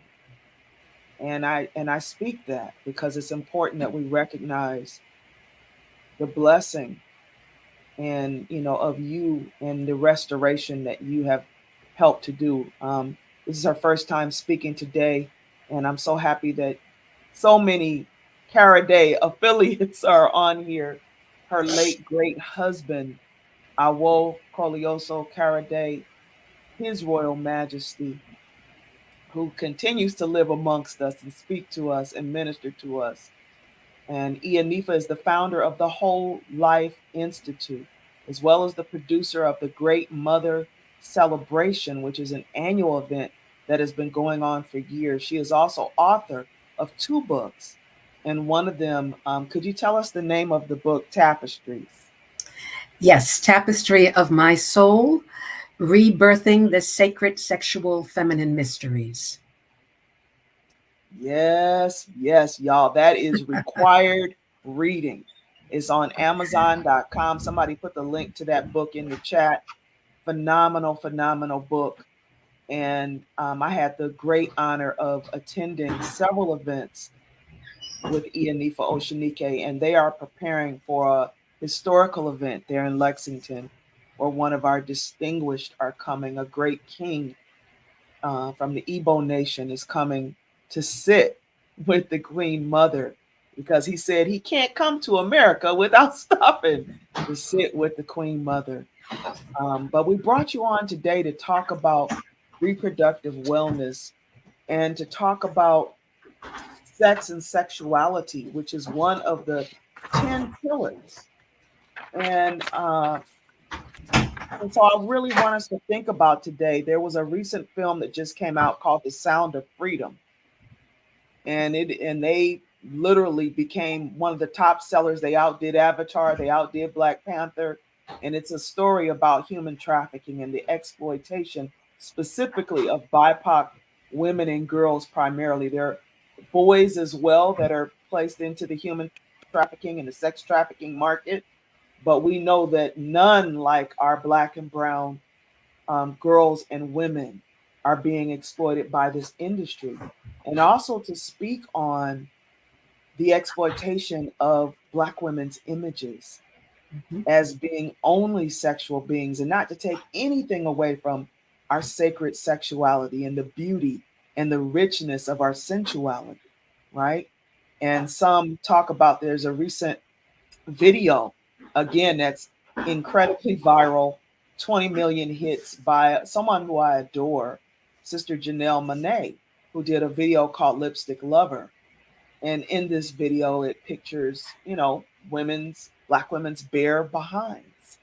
And it shows them completely naked with their breasts out. Now, again, I'm no prude. I think the body is a beautiful thing. I just don't think that everyone, when we look at the impact of being on the block as an enslaved African woman, when we look at Venus Hottentot, Sarah Bartman, what was done to her, how she was put in a cage on display for years and years, showcasing her buttocks, and where a white man was being paid for the daily parading of her buttocks. To me, it's counterproductive to show Black women in this light. No one should have permission to just see our beautiful bodies in our temples. And you have been doing work for decades in healing the violated wombs of Black women, whether it's rape, whether it is sexual abuse, whether it's exploitation in the entertainment industry. You have healed so many and changed the lives of so many and taught them, as Brother Cleo Monago talked about, self-affirmation and value of self. So could you please speak about your work in that area and what your views are on solutions to shifting the paradigm? Absolutely. And thank you. Thank you so much for having me. Love Tashia Ashanti, and for this wonderful work that you are doing. It's been phenomenal listening to each of the speakers and all the different areas, from education to entertainment, and how all of that plays into the radical change that is being required at this time. There are 3 R's that I want to just share a little bit. And I want to start out by saying that it is necessary for us to really bring forth what I refer to as intergenerational womb healing. And to do this from a place of accountability. All the things that you were just saying in terms of what we're seeing on the media and the entertainment industry, so many women need to remember that we are more than ordinary. We are sacred. And what sacred means. When I work with women around the sacred feminine mysteries, the body, this temple, is sacred. Not anybody gets to see all of it, touch all of it, experience all of it. This is sacred. And we have lost track and lost contact with the sacredness. And so we're being called to remember. And everybody in our community that is functioning from an evolving, ascending place needs to speak on this, to share this. I'm not a social media person. However, when I do go on and I see all of the, oh, that's wonderful. Oh, that's great. If we could hold each other accountable in terms of showing something else that reflects the true sacredness, that is wonderful to help us to remember who we are and that sacredness, to rediscover our original greatness and respect. Even back in the day, in our African communities, indigenous communities, with African dance, and a lot of the women were their breasts were showing or what have you. There was still a sacredness about it, and you didn't put your hands there. Yeah. You didn't try to touch that. You honored that because you knew that these breasts were not just about something sexual to be going after. These breasts are the sustainer and the nurturance for humanity. So, really rediscovering our original purpose and greatness, and then re embodying your divinity and encouraging. And we need men to do this as well. So, rather than having men applaud this, applaud that, yeah, baby, yeah, baby, yeah, baby. No, no, no, no, no. To have men say, sis, that's a whole lot. I don't really need to see that. Sis, do you know who you are? Sis, I ain't gonna just pay some money for this. If we have our sisters and brothers helping us to reconnect to our sacredness, our original greatness, to rediscover our power. And as Aloye was talking about, these warriors and everybody else who is saying, whether it's in school, whether it's in entertainment, you can't pay me for this. No, I'm not going to do that. No, I'm not going to make this kind of movie. No, I'm not going to do this kind of commercial because I am more than that. Always have been more than that. And others are the ones that have exploited that and taken advantage of that. And I'm not playing in that game anymore because now is the time. Ashe. Thank you, Queen Mother. Powerful, powerful commentary. And I know that you're planning an event, and I'll be posting about it very soon. That is, I don't know if we can speak the name just yet, but we are going to be having a beautiful event produced by Queen Mother and the Whole Life Institute and 1 Million Wombs United organization. And we're going to be uniting women across the world to heal the wombs of our beloved sisters. And we are going to gather 1 million women across the world whose wombs will be re-empowered with beautiful crystals and love and chants and prayers. And Queen Mother will be as an Oshun priestess, as a high priestess in the Ifa tradition, bringing that medicine to the world. And who but Oshun could do something so powerful? So stay tuned for that, family.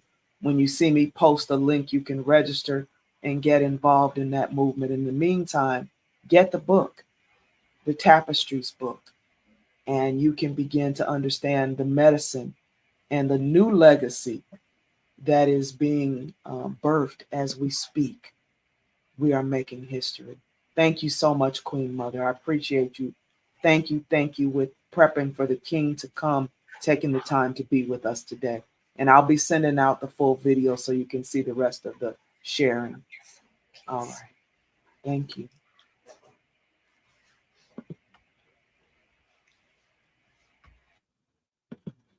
We're almost there, family. We have a few more. If y'all can just hold on.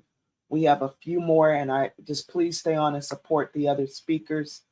We're almost to the end of this program, believe it or not. But we are at one of the most important, which is around our health. And I want to just invite, I'm going to put everybody, since we have a good amount of people here where we can have everybody on the stream. I'm going to put all the speakers on the stream now, because I think we can fit everybody. Our beloved Darnisha Harrison was unable to get in. She's still trying. And so I just want to, I'm going to see if I can get everybody on.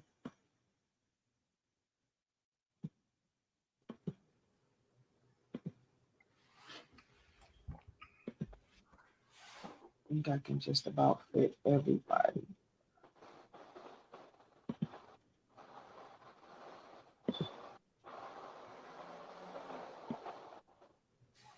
Let's see, I think I missed Makisha. Okay, I think that's all it's going to allow right now. Thank you again, Queen Mother Oshanike. That was awesome, awesome. So I want to see if we can get everybody there. Okay, I think we can see everybody. So this next one is about health. And I just want to read these. We're going to have everybody speak who's here just in lieu of time. I'm going to read all of the remaining pillars, and then we'll have each person speak. We'll just, keep it going after we do the health portion. So the fifth pillar is health, the fifth pillar of racism. And one of the ways that racism survives and thrives in America and through the world is because of health disparities. And so I write, we must learn who directs healthcare accessibility for the majority of our citizens. We must learn who gets the lion's share of profits from prescription medicines and medical treatments. We must learn the connection between public health and the distribution of non-GMO food and clean drinking water. And you all know, if you're just tuning in, you're watching the Healing Racism Summit, Fighting Smart, Healing Racism in America. And we have speakers from across the country who are speaking on the 10 pillars. And I just want to read the sixth pillar is labor. We must learn who makes the decisions on the resources that funds America's top workforces and how resources are allocated to support those industries. And on the health panel, we have Rhonda Coleman and Cleo Monago, who are both present. And then for the labor, we have Brother Jeff Fard and Makisha Booth. And then the seventh pillar is law. It says we must learn how laws and legislation are created and passed in America. We must learn who oversees the judicial systems that enforce laws and legislation. We must learn who owns and benefits the most from the prison systems, the prison industry. And finally, religion, number 8, the eighth pillar in the system of racism and white supremacy is religion. We must learn the role that mainstream religious institutions play in sustaining civil and human rights for American citizens. We must learn the role that racism in the church played in economically exploiting African and other indigenous nations through the institution of slavery. We just talked about sex. We must learn who financially benefits from the profits created by the sex industry. We must understand the role that healthy, responsible sex and sensuality plays in healing humanity and honoring individuality. And in war, we must learn the challenges that BIPOC military personnel experience while serving their country. And we have one of our veterans who is on with us, D. Pepper Massey, who's going to talk about the best ways to support and honor our veterans, especially our veterans of color. Okay.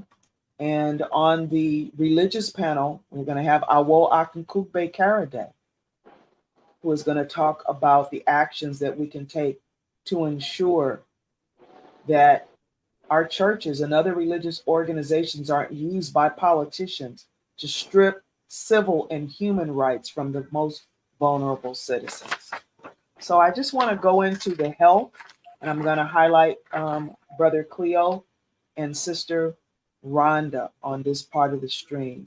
And we'll start with you, Cleo, to ask the questions about what actions can people take to educate people on health practices that support optimal health among those who have the greatest risk for preventable illness.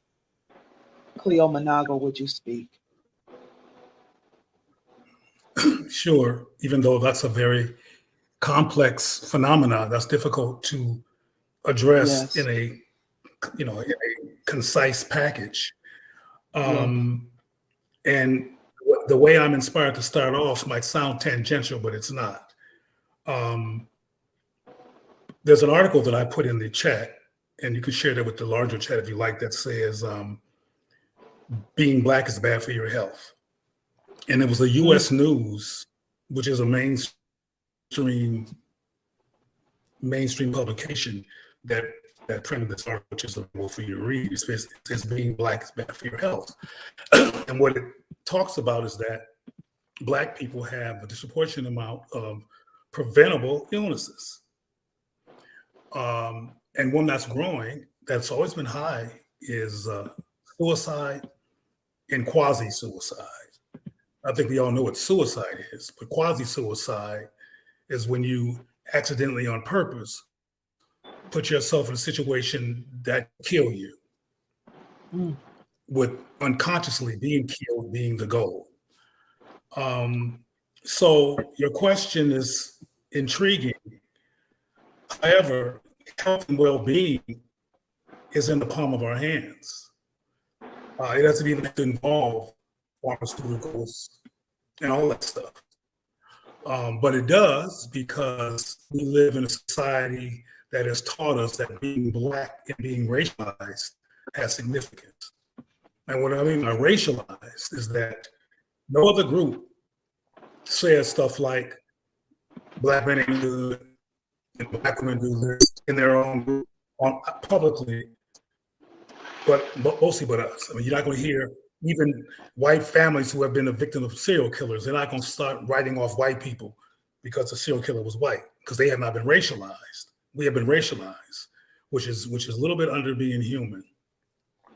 So when we internalize the Black social construct, which was artificially imposed by us because of a people called white, which is also a social construct, we're at risk to have all types of health disparities, including mental health disparities, which is why I underscored the idea that being Black is bad for your health. That's a very heavy implication, but, and this is going to confuse people, maybe, but being Black, so-called, has built-in factors. If we did with this, if we start off the way the sister talked, who preceded me, who talked about sacredness, that's medicine for us to see each other as sacred. That's medicine for us to value who we are. So the pharmaceutical companies and everything else that's in our wake cannot have the impact that it has. Now that might sound simple, but true. I'm a living example of, well, it's something I want to say. I'm not sure I should say it publicly, but I'm going to speak about it in codes. There was a medical issue that was paraded around on a global basis that recommended shots, boostings, etc. And I personally, I'm not giving anybody any advice. I'm just saying I personally didn't take none of that stuff. And I've never had any issues, any health scares or anything. And I believe that seeing us as sacred, treating each other and myself as such, taking care of myself, valuing myself, even from a spiritual standpoint, reflects me having to come in, even if it's recommended from the president's office, it deflects me having to come in contact with communicable disease treatments because I take care of myself. Does that make any sense, or did I confuse you? Oh no, it totally makes sense. Hello? Yes, we hear you. You're freezing a little bit in and off, but we hear you very clearly. We can actually hear your audio very clearly. Okay, good. So the bottom line is, and this is like I told you before, this is a complex topic. Our best medicine to deflect the challenges to our health and well-being is to learn what that sister said before me about engaging the sacredness of Black life. not as a so-called radical thing, because it's natural. What we're experiencing, what she broke down and what you broke down to share around how women are being seen and exploited, and men too, it's not natural. It's not spiritual. It's not something that heals and protects us. It exploits and destabilizes us. So I know a lot about health in the traditional sense, about epidemiology, about statistics, about interventions, about all of that. But none of that stuff is preventing US News from saying being Black is bad for your health. Because those systems from kindergarten to PhD level do not teach us to have PhDs in Black self-respect. We get PhDs in how well we learn to regurgitate whiteness. So instead of giving you a medical breakdown of statistics and talking about how we are impacted by heart disease, diabetes, HIV, cardiovascular sickness, cancer, and all the things that we disproportionately are impacted by, I want to get to a fundamental solution that we must have more workshops so it can be easier to talk about it in all its complexity. Because the bottom line is we have to look at each other and value each other and see each other as sacred and unlearn unconscious and conscious anti-Blackness, which means we have to do a lot of self-evaluation and learning, because a lot of us don't know that even we call ourselves people of color, that's a white supremacist destination. That means not white. And pink is a color too. I'm talking about the color of people called white. When we call ourselves minorities, when we do all this stuff that shrinks us from sacredness, we feed into the energy and the behavior and culture that has having to be featured as news as being Black being bad for your health. Wow, thank you, Cleo. And I'll really close by saying, yes. I'll just say one thing. The article that I sent to you, it says rich Black people have worse health than rich white people. Rich Black people are suffering the same things that we're all suffering. You all know about Luther and Whitney. We can go on and on and on and on with Michael. We can go on with these famous Black people who are very rich, who are very dead because they suffer from internalized white supremacy mythology and the anti-Black trauma trends and all of its risk factors. Wow. Thank you, Cleo. Awesome, awesome information. If you missed all of that, you're going to have to watch the recording so you can hear that again. That was awesome. We're talking about the pillar of health, the fifth pillar of racism. And we're talking about health. We just heard Cleo Monago. And I now want to bring up Sister Rhonda Coleman. What actions can be taken to educate people on health practices that support optimal health and have the greatest risk for preventable illnesses? Sister Rhonda Coleman. Thank you, Love Tashia. Santi, are you able to hear me? Yes. Okay, excellent. First, I want to say thank you for having me on. And it is such an honor to be a part of this panel with such amazing speakers that have shared ahead of me. I do want to echo what's been said previously, that education is the priority.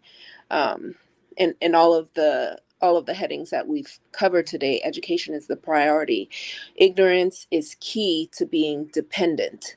Many of us are dependent upon systems that we know do not serve us and that have not been designed to serve us because of lack of knowledge. Because we lack knowledge, we are dependent on these systems. And so we have to make an agreement within ourselves to be historians and to honor the principle of Sankofa, because the knowledge that we are lacking has been stolen from us. It's not a lack of knowledge because we are unable to access or acquire it. It has been stolen from us, and it has been presented again before us as something new and something foreign to us and presented in a way that feels foreign to us, that is unrecognizable to us. And so we have to reconnect through Sankofa to go back and reclaim what has been lost and stolen, so that we can understand where we are. So I wanted to have that as a foundation for what I'm going to share. In medicine specifically, we are currently not fluent in the language of the medical system that we are working under. So we don't have a fluency in the terminology. We're sitting in rooms with people that are using foreign terminology to us. And that leaves us in a state of dependency again. We need to be educated on the knowledge that is used to communicate about health. And that should be a priority, not in the full community. And I want to kind of pause. I feel led to say that we have to give grace. I feel like a lot of times there's a lot of finger pointing about people that are not trying or that are just sitting back and waiting. And I use the analogy of the body a lot, and that our body is a microsystem of the universe. And so if we think of the body and recognize that within the body, there are brain cells, there are blood cells, there are heart tissue cells, there are cells that make up our skin and our fingernails. And some people are like our fingernails, and some people are like our neurons or our brain cells. And we cannot expect a fingernail cell or a skin cell, as important as it is for the protection of the body, to behave like a brain cell. And so we need key people that are ambassadors of collecting this knowledge and then sharing the knowledge with the rest of our people, and to give grace to those people that are functioning in the way that they have been designed to function for whatever reason. And I hope that came out as clearly as I heard it in my mind. Okay, so we need to be educated about the basic language that is used around medicine. We need to know that the research that medicine is based in may not, and often does not, consider our medical needs. It is based on a perceived and completely manufactured majority. I love that Brother Cleo just spoke before me and talked about the word minority. That also is perceived and completely manufactured, the idea of being a minority. We need to know all of the options that are available to us and educate ourselves on other medical systems, find and speak with experts in those systems, and use prayer, intuition, or whatever resonates with you for speaking to your inner and higher self to recognize when you are in the presence of truth and in the presence of goodness and benefit for yourself. And we need to also recognize the cleverness of language use, because the people that are in power within these systems that confine us are very clever with the tongue, very clever in the way that words are used. And so you can be given options. For example, the best way to treat this snake bite is to cut off the foot. Perhaps if the options are cut off the foot or remain with the toxin coursing through your body and die, then yes, cutting off the foot is the best option. But if you don't know that you could drink some of the snake's venom to improve your situation, or put a tourniquet on, then you believe that you have to either cut off the foot or die. There was an excellent movie, The Matrix, where the option was given: take this red pill or take the blue pill. What if there was a yellow pill and a purple pill and a green pill, but those were not offered, and the person had no idea that there were more than just the two options? They believe that their only option is to choose either the red pill or the blue pill. So we have to be aware of the cleverness of language and also know what our options are. Finally, we need to reconnect with our bodies and learn to pay attention, because our bodies are excellent at communicating what we need at all times, but we have not been taught to focus on that because of our state of dependency. We rely on experts and people outside of ourselves to tell us when we are well or when we are not well. And then finally, I just wanted to say that good intentions confined within a system of oppression does not lead to freedom. And as an example of that, our educational educational system is filled with people that have good intentions, but who are bound by bureaucracy, by regulations, and by protocols. And so we have to constantly remind ourselves of the system that we are confined within and recognize that reconstruction is necessary. Yes. That's all. Awesomeness. Wow. Thank you. Thank you, Dr. Coleman. That was awesome. You're going to have to watch the replay so you can capture all of those pearls that our beloved just shared with us. And you can find out more about her work.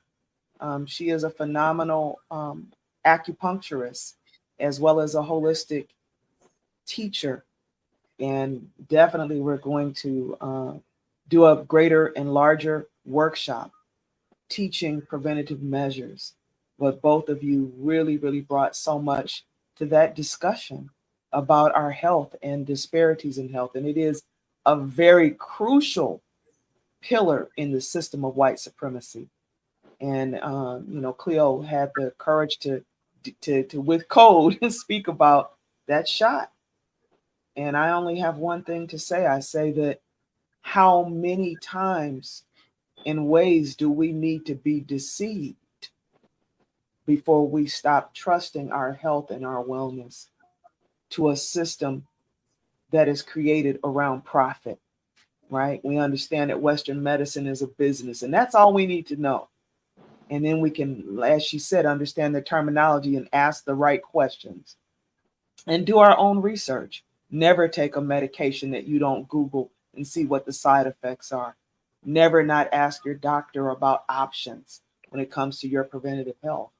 But just the fact that the same creator or producer of that medicine created Roundup, who a brother fought to the death to be compensated after he was diagnosed with lymphatic cancer, lymphoma. He fought to the death to sue that company because they put out something on our lawns and our flowers that caused one of the worst and deadly forms of cancer. Like, you don't have to tell me anything else. You know that company did that, right? And they didn't volunteer to tell us that this stuff would kill us. They only did it because it was exposed. And so that same company made that medication that Cleo talked about. And that's all I needed to know. But so great session. We know we need to have a deeper discussion of this. And that's going to take us right into law. And I'm so excited to have Walker Beverly and Oriade Harbor, who are both working in this field. Walker is working with formerly incarcerated individuals who are rebuilding their lives. We know the disparities that exist in our judicial system. And Oriade is a law enforcement professional who has done amazing work to create visibility around gender expression. And we have someone else who is also on, who has done incredible work in law enforcement and has a lengthy career. And I want to say one thing, we've had a few police officers who have taken on racism within the law enforcement system. And there was one sister who went all in to fight. And I have to say, when we step up, when one of us, yes, steps up to take it on, we as a community have to back them up, because that sister lost her job. She lost her livelihood. She was blackballed in the industry that paid her bills. And, we should have raised the money. We should have helped that sister because she took the heat. And whenever one of us steps up, we need to step forward and stand beside them and back them up, because this fight is not easy. This is not for the thin-skinned, and it is designed to chew up and eat up anybody who takes a stand. So we have to do better, yes, to make sure that we support the people that are on the front line. So I'm going to invite Baba Karaday. To also speak on this topic, but we'll start with you, Walker, and then we'll go to Oriade. I'm going to highlight and profile if you could talk about advancing steps in the work that you're doing. I'm not going to talk about advancing steps. Instead, I'm going to go to the credit of Ava DuVernay in keeping us aware of the 13th Amendment. Neither slavery nor involuntary servitude shall be permitted in the United States, except as a punishment for crime, whereof the party shall be duly convicted shall exist within the United States. Folks, we still have slavery going on in our prison industry complex. We must understand that the 1% is making profits off the backs of those incarcerated. Also, the prison industry complex is also making profits off the backs of slavery. We must have this law changed in some kind of way. This is actually in our constitutions. So this is something that's deep in heart to me, because I believe that these are still people. And many of us don't understand that 95% of people that are incarcerated will be released one day. So they should not be experiencing slavery, working for corporations while they're incarcerated. Education is important. The way I look at it, when we talk about healing and how do we help these people, let me tell you that 60% of people that are incarcerated do not have high school diplomas. Education is the key. As I worked on my master's degree, my committee chair and mentor, Dr. Carolyn Eggleston, a pioneer in prison education, also co-founder of the California State Reentry Initiative, once stated to me, those that are released from incarceration and receive a bachelor's degree have a 5% chance of recidivating. Excuse me. Education is the key, folks, and that's the way I look at it. We should start with our schools, of having Black counselors, having Black school psychologists in our lower education system, K through 12s, where we stop labeling our kids. Stop having our kids follow what the instructors are telling us and follow more of what our counselors are telling us. That's what I have to say today. Thank you. Wow. Amazing, amazing work.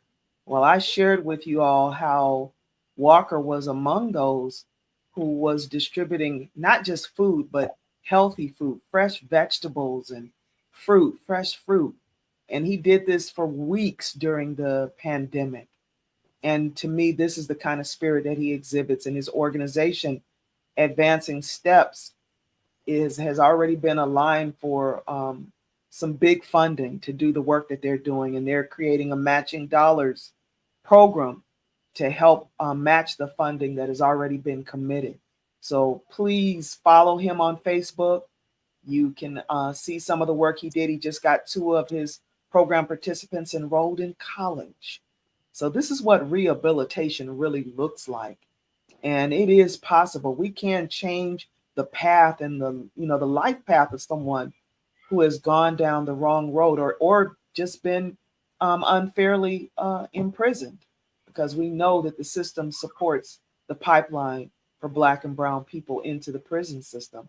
And there's millions and probably billions of dollars being made off what I call the modern day plantations called American prisons. So Walker's work is helping to change that paradigm. And we just salute you today and celebrate all that you're doing, cousin. And you can get involved if you have someone in your family, which most of us do, who has dealt with being formerly incarcerated or is coming out of the system. Follow up with Walker. We're here in Southern California, but he may be able to connect you with resources nationally that can help you in that area. Okay. So thank you for that. Thank you, Walker. Awesome. And put your link to your website, Walker, in the chat, if you would. Okay. And now we're going to bring up Oriade Harbor, whose incredible work in law enforcement in the community as a Dagara priest, a Dagara elder, as well as an Ifa priest, an educator who also brings spoken word to teach us, to heal us, to empower us. Could you talk a bit about law? And the question was, what actions can we take to ensure that racial bias isn't part of our justice system? And what actions support the empowerment and healing of people who have been victimized? Ashe, peace and greetings, everyone. Happy to be here and share. And elevate and learn with all of you. Love to Shia Asante. Thank you for putting this together. Powerful. So I think, like everyone mentioned, I think education is vital. I think education, particularly around the criminal justice system or just the justice system, right? And the components of what is involved in that. So that's anywhere from first contact. Usually that's in the form of a school kind of safety officer, right? When we're talking about our teenagers, especially our young Black boys and men, uh, to policing on the street, law enforcement, um, to judges, prosecutors, public defenders, of course, the correction facilities, correction officers, and of course, judges, jurors, but more importantly, laws and policies that lead to what I call the criminalization of Black freedom, right? So we went from the war on drugs to the war on poverty to the war on crime. Um, and I always tell people when I talk, the biggest threat to the Black man, the Black woman, Black marriage, Black family is incarceration, is contact with the justice and the judicial systems. So if we are arrested, convicted, incarcerated at a higher rate, what do some of those solutions, look like? So I think first we have to start with kind of what Walker was saying, like how do we start with our youth in regard to intervention and diversion programs? I think at the forefront of that too is rites of passages, especially for young Black men. So how do we create rites of passages programs, internship programs, trade programs? Because I think sometimes, often in our community, we push college on every young Black man, and college isn't for everyone. But some of them are mediums through art, mediums through construction, mediums with their hands. So I think trade programs and intervention programs that are not just trying to funnel kids from middle school to high school to college. Neighborhood intervention chapters. And I know this is hard because in our communities, there is fear of violence or fear of retaliation if we speak out against what we see. So self-accountability, Black accountability, neighborhood accountability, and putting those systems in place where we have those structures in our community, and try to mitigate those who act from fear, even though that is a real thing. Local elections are so important. People don't understand that your police policies, your local law legislations, all that happens from local voting and local involvement. So I think earlier a couple people spoke about, the education system, spoke about how that plays such a vital role. And we're so used to just being involved in the national presidential election, but everything from your parks, from your education, from your infrastructure, from your police, your fire, your EMT, all that's at the local level through your city council, through your borough presidents, through your mayor, of course. And so often we're not involved in that. And when we look at it from this lens of law enforcement and policing and police policies, all that happens at the city level. So creating programs and creating engagement where we're involved at the local level, especially in regard to policing. You touched on this earlier, and I'm a big advocate for there are many brothers and sisters in law enforcement who are conscious, who are internally trying to impact and change the system and stand up against the system. And what often happens is those Black and brown, I would say, law enforcement officers within that system who are being discriminated against internally, we also come to our community and there is no support. So how do we band with and fight with those who are in the judicial system, whether they're Black police officer, Black correction, Black lawyers, etc.? How do we band with those who are of consciousness and who are vibrating at that level and trying to make that change? So how do we create that bridge with those particular people in the judicial system? So we're working to fight against a larger system when it comes to the criminalization of us as Black people, Black freedom.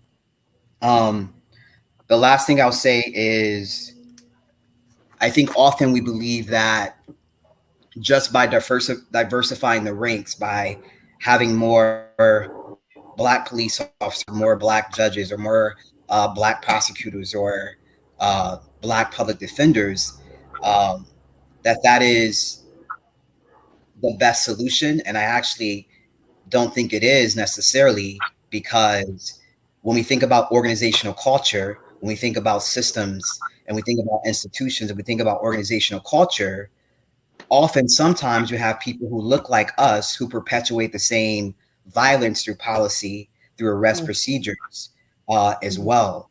So diversification is important, but also trainings like implicit bias, also putting into place where police executives are mandated, to receive implicit bias training, and not just sitting in a training that's an hour long, but where there's a state commission or a city commission that has to track those equity issues.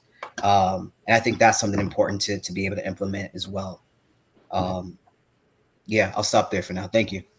Powerful, powerful things and powerful solutions. We highlighted some of them in the chat. And, one of the things my daughter did when she moved to a community is she took her children and introduced them to local police officers. And, both so they could see their faces and know, so if anybody came at them, some of the officers already had relationships with the kids. So that, if they ever ran into what we call a Karen in our community, the officers would automatically know who this child was. And that doesn't mean nothing bad couldn't happen, but it was a protection. So I just wanted to share that with people, because we have to think strategically in terms of how we can protect our youth, but also recognize that there are some real warriors who are working within the system and what they themselves are up against as they try to facilitate justice. And I want to invite Baba Karaday to speak on this subject. If you wouldn't mind, Baba. Certainly, I was somewhat jumping out of my skin. First off, Eboru Eboye, Ifa priest first and foremost, an African man first and foremost, a father, and a brother in the community first and foremost. I want to thank you so much for having me on this forum. The brother just spoke. Everybody touched on a lot of things.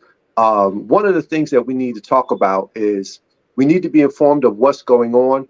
Like the 13th Amendment, Cory Booker actually co-sponsored a bill to remove the last part of the 13th Amendment that causes the enslavement in the prison system to kick in.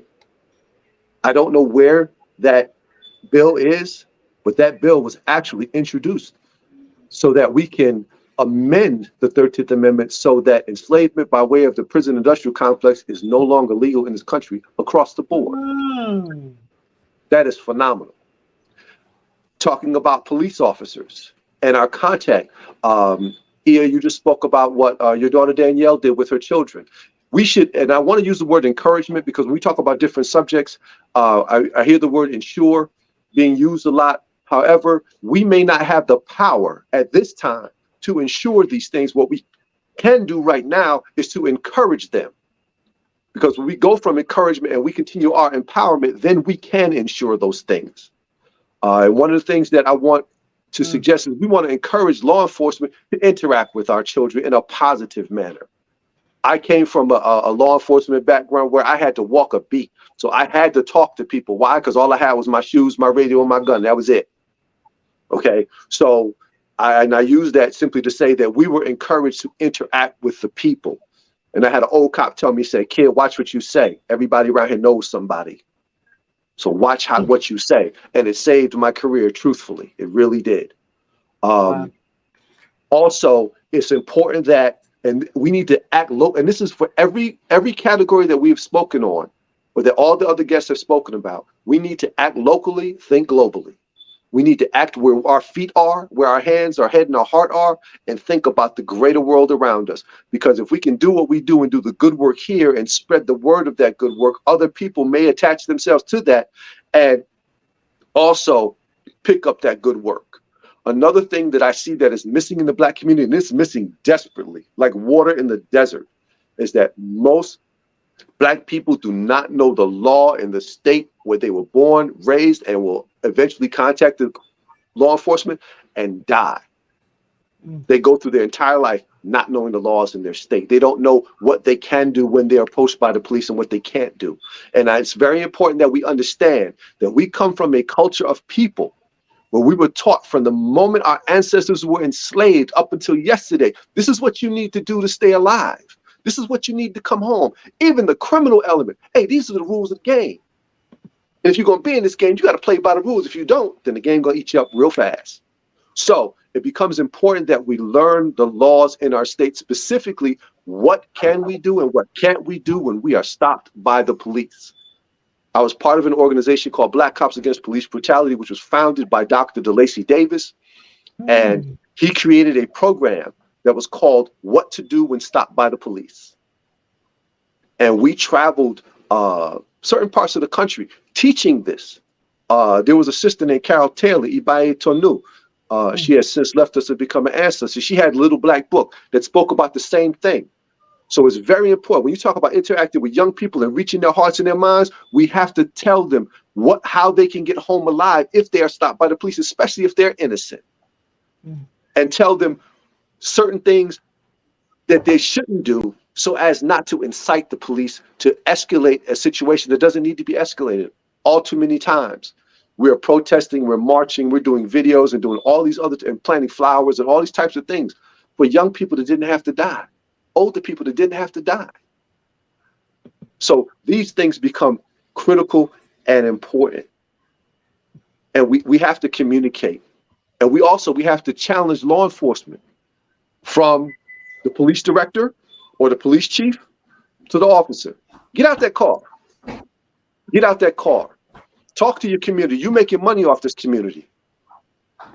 A lot of money.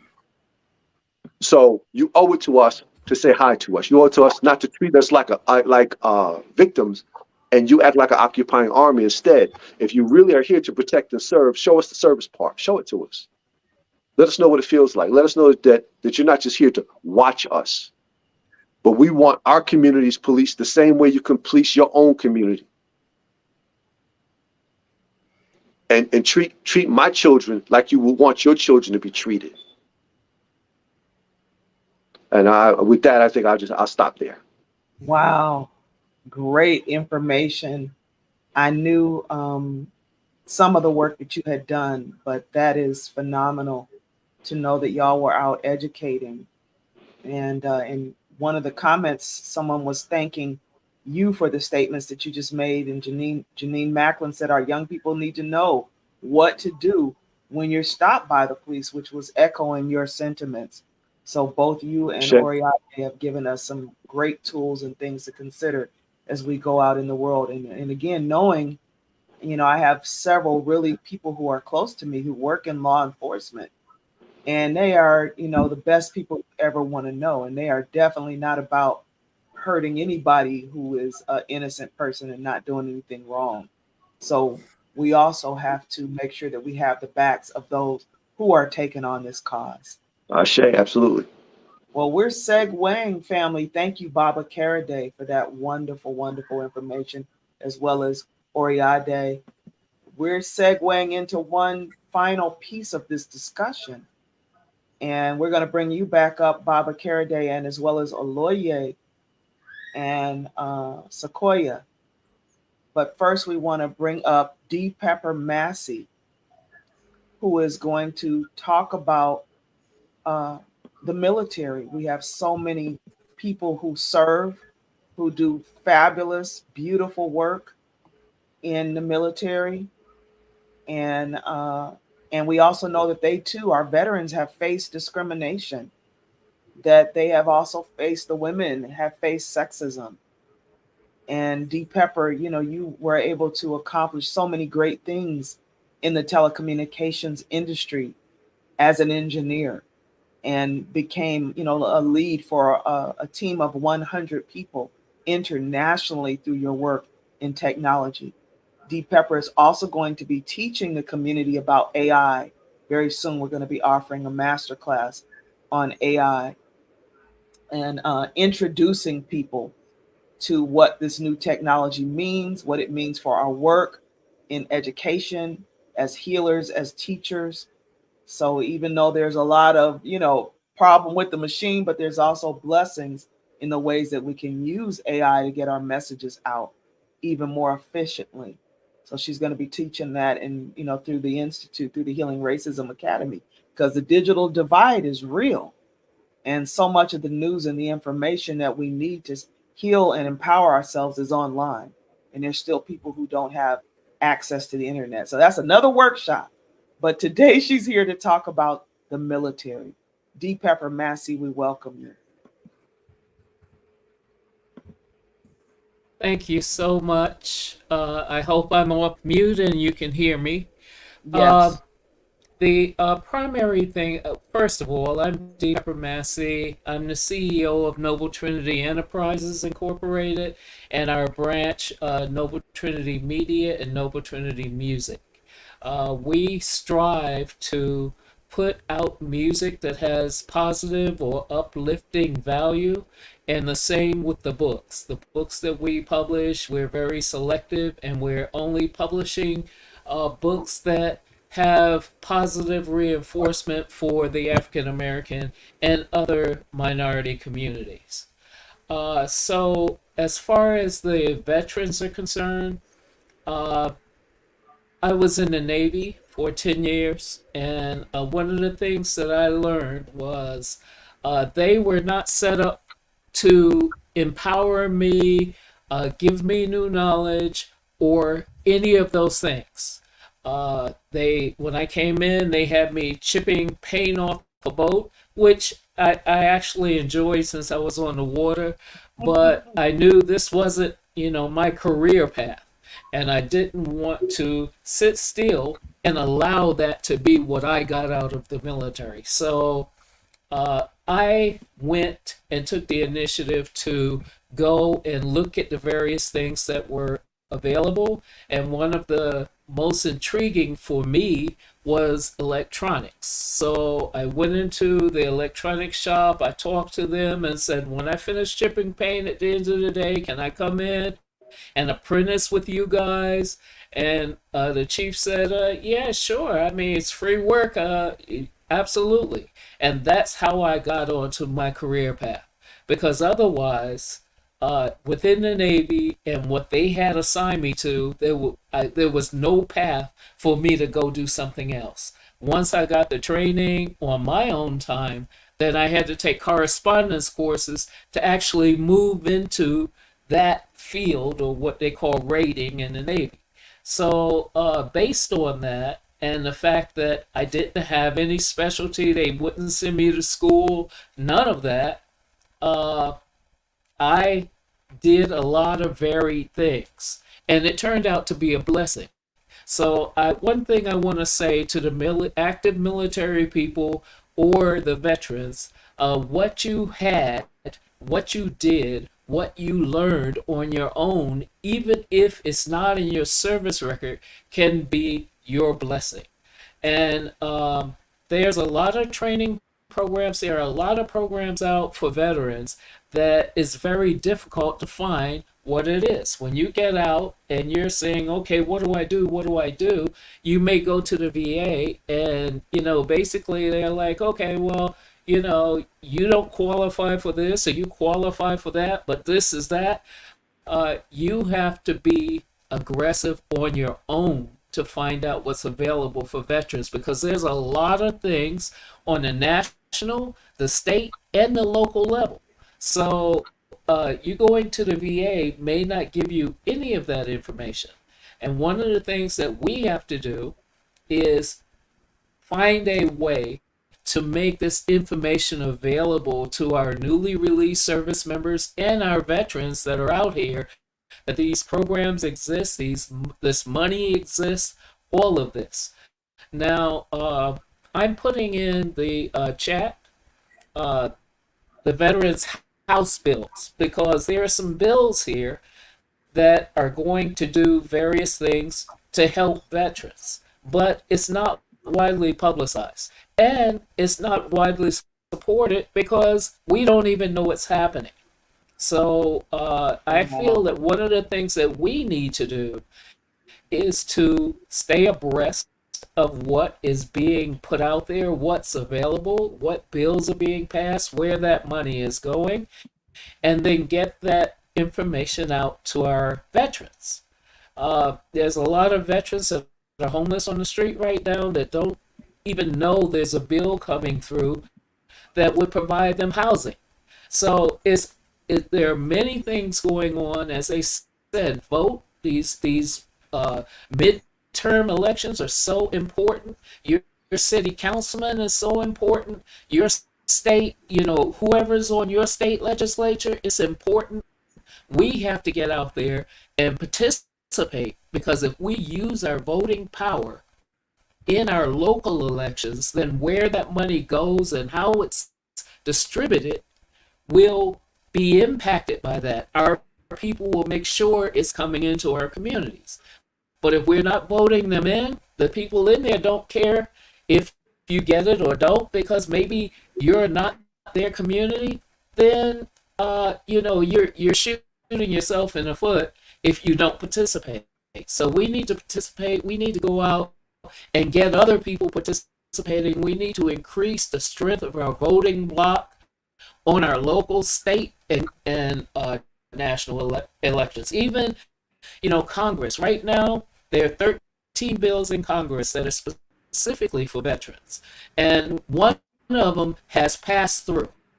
And that one is the Vet Tech Authorization Act of 2023, HR 1669. And this is going to promote inclusivity for veterans and make sure that they can get the training they need, that the funding is there for them to get the training and on-the-job training as well as job placement. So we need to get behind that and make sure it happens. So overall, it goes back to we have to participate in our communities. We have to participate. If we don't participate, then we're going to lose. So for right now, that's it. But I put the link in for anyone that wants to see what bills are being discussed now, and also HR 1669, so people can see what's in it. And we need to support the people in Congress to make this happen, because it's passed through Congress, it's gone to the House of Representatives, and we need to let them know that this is something we want. Thank you, D. Pepper Massey. And I did put that link in the main chat in our comments. And Deborah, if you can please add the second link that you spoke of about the bill. And those are funds that are going to be allocated to veterans. So, and a lot of us have people in our family who are service members who are serving right now or who served in the past. You want to know about those resources, because so often we don't have access. We don't know about this stuff until it's gone or depleted. So we want to get in. Thank you for that information. And we'll be, when we release the video from this session today, we'll be putting them in compartments like this. So you'll be able to go right to the information about the military. You'll be able to go right to the information about the law, the judicial system, and the support for formerly incarcerated people. You'll be able to go right to information about health and wellness and entertainment. And I also have a document that'll have all the websites or contact information of the speakers today. So you'll be able to learn more about, what Cleo is doing in Baltimore, Maryland, as well as internationally. I also know he has a new documentary coming out. And Cleo, could you say the name of the last documentary that you did about Black men and Black men's health that we premiered here in Los Angeles a few years ago? I think you're talking about In Our Own Image. Yes. Yeah. I'm going to put that in the chat. In Our Own Image. And is it Black Men and Masculinity? Well, that's in there. But Okay, I knew it was like a subtitle, but the yeah, name of the documentary is In Our Own Image. Awesome. So we're Tashia, gonna, can I say yeah, something? absolutely, please. Um, I think it's important that young people or younger people are involved in these kind of bodies of speakers and talkers. There's already been some references made to the media and barriers to exemplary healthcare or health and well-being. And I just want to emphasize that there's a problem in this country that's not brand new. It's just exacerbated because of neglect of the value of Blackness being in question. I'll give an example, just one example that'll hopefully make my point. And this is connected to all kinds of things, including voting, which has come up. After that cop murdered Michael Brown in that place murdered. You don't remember where he was murdered. Where Michael Brown was murdered, the city. Starts with an F. I can't think of the name of it. You know who Michael Brown was, right? Yes. Ferguson, Missouri. Thank you. Thank you very much. I went there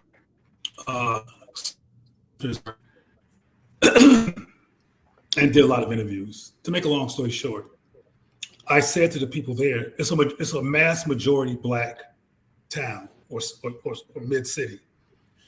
And I said to many of the people of all walks of life in different places, you know, you have the power in your hands to vote for the chief of police, to vote for the mayor, to vote yourself out of being racistly discriminated against. I mean, because we only heard what ABC said, but it was worse. What they were going through from police abuse was worse than what they said on television. But the thing that was amazing, and I've heard the same phenomena in other places, when I would say to them, you know, you have power in your hands, you could actually control your destiny here on a civic level in terms of who gets to drive down your street and police cars and et cetera. You have power in your hands. And when I kept saying you have power in your hands, some of them kept going into like a catatonic state. Like, what do you, I said, yeah, you have the numbers. It's predominantly Black people here. The idea of them taking power was unicorn. They couldn't even fathom it. The idea of taking it out of white hands and being self-contained and self-determined did not compute. And the whole idea was, what are you talking about? What do you mean? And the bottom line is that a growing number of Black people, and I'm trying to get people to really understand this because this is the bottom line. If you don't value Black people, you're not going to fight for Black people. If you're not going to resist anti-Blackness, you're not going to take advantage of things that are in your midst, like these laws or these things are being talked about, because you're in a perpetual state of wondering whether you're value enough or if another person is value enough that's Black. And among the young people that I work with, sometimes when I talk to them about the power in their hands, they live in Baltimore, another predominantly Black city. When I talk about the power in their hands, one of their biggest concerns is defying white people, disappointing white people, or offending white people. I'll give you one more example. I was at the Anne Arundel Mall, which is a mall outside of Baltimore, minding my own business, walking around, looking at the mall stuff. And these two young, same gender loving young men ran up to me and said, "Are you that Cleo Monago guy?" I didn't know whether to say yes or no, but I admitted it. I said, "Yes, I'm the Cleo Monago guy." He said, you that guy that don't like white people. And I don't know what they're referring to, but they were real concerned about me not liking white people. And I asked him a question. I said, have you ever ran into somebody in a mall concerned about them not liking Black people? Has somebody being dismissive or devaluing Black people ever made you so upset that you walked up to somebody in a public place and pointed a finger at them and got on their case for it? And the whole idea of that was like, they hadn't. A lot of the reason why it's taken so long to get to plan B from plan A is because we have a reinforced problem of anti-Blackness internalized, and internalized white supremacy, and internalization of the relative values of Black people. And if we don't address that, we're not gonna really win. That's why I go back to the media and how powerful it is, and how the lack of a love story, a lack of media level reverence between Black people is a problem. So we have to include in this work, Tashia, creating space to engage and break what I call the anti-Black trauma trance, so people can value our recommendations enough to put them into action. Because they're questioning the value of us in each other. Good recommendations are not going to go far. Thank you. Thank you, Cleo. Awesome closing. That's why I put on the shirt. Because this is important. I love that shirt. That is amazing. I mean, we need that to be like the official t-shirt of the Healing Racism Academy. So that is so beautiful. And I just want to just thank every single person who came on today. I know how busy this group is. You know, if you haven't already checked out Black World Minute on youtube.com, that is Baba Karaday's. I know there's 2 Karadays, 3 actually on here, but check out Baba Karaday's new show called Black World Minute. And it, you know, it's so cool because it only takes a minute. He keeps them very short because we know the attention span of our young people today. But you can get Black history, you know, a great stream of it with notables, both back then and now, by watching his show. And, you know, and we have to support each other, right? We have to move out of, what I want to say is we have to move out of our petty differences that keep us divided and our movement diluted. I tell the story often of when I was a young person. I was working for this factory. At this factory, it was like 18 or 19 years old. And it was owned by 2 Jewish men who, you know, had made a really pretty good progress and good success. Their company was in Forbes. And at the beginning of every day, right before the bell rang to start work, these 2 owners, the CFO and the COO and the CEO, actually it was 3 of them, they would be arguing and cussing each other out. I couldn't believe it. They were saying things that for Black folks, it would have been fighting words, right? And I was looking at them and I was thinking, do I need to be ready to run? Because again, if we said things like that to each other, we'd be tossing our hat in the air like homeboy on the riverboat, right? And I tell you what, y'all, when that bell rang at 7:59, they would walk in the office and say, all right, Saul, we ready to start working? And they were very clear that their disagreements were swept under the rug and pushed aside for the greater cause of making their company or their business and their brand successful. They did not allow their differences to divide them. And I know, you know, once Ramona Africa, I did an interview with the founder of the MOVE organization and pretty much what went on to birth the Black Panther Party. And I talked to her about experiences like that and why Black people couldn't work together. And Cleo just talked about this. And she said, Sister Tashia, we can't get mad at the students for doing what the teacher taught them because we were taught well. And I want to say that racism depends on us being divided, you know. And I said a message in one of the promos earlier because I want to give a message to our Christian brothers and sisters out there.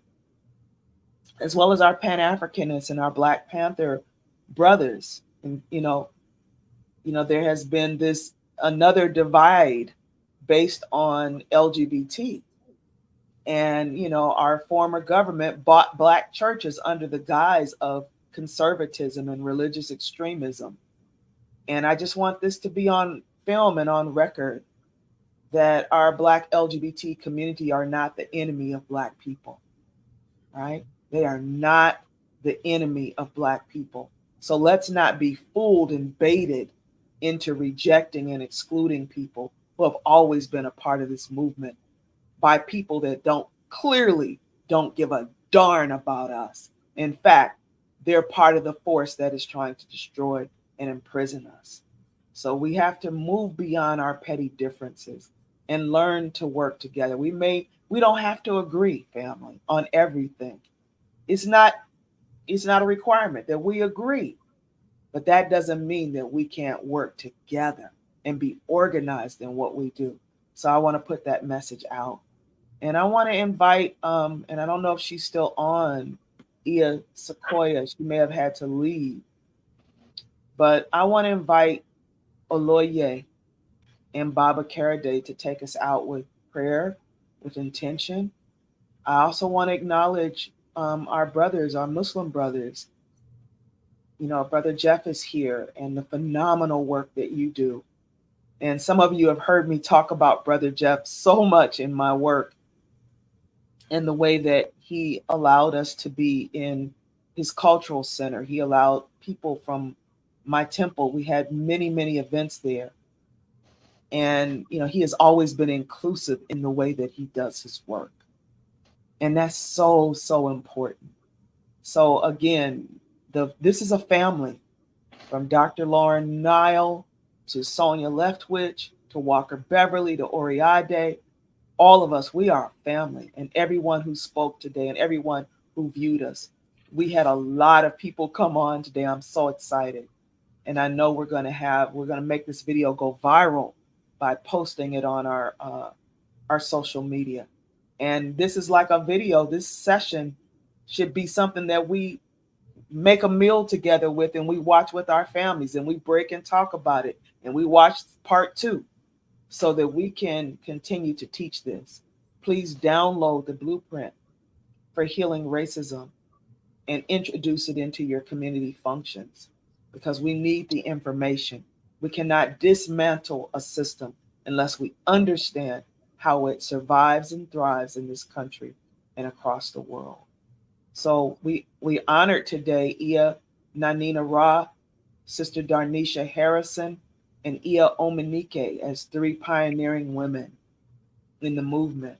And I want to end by honoring Brother Jeff, by honoring Oloye Ifa Karaday and Baba Karaday, 3 incredible Black men who continue to do positive work.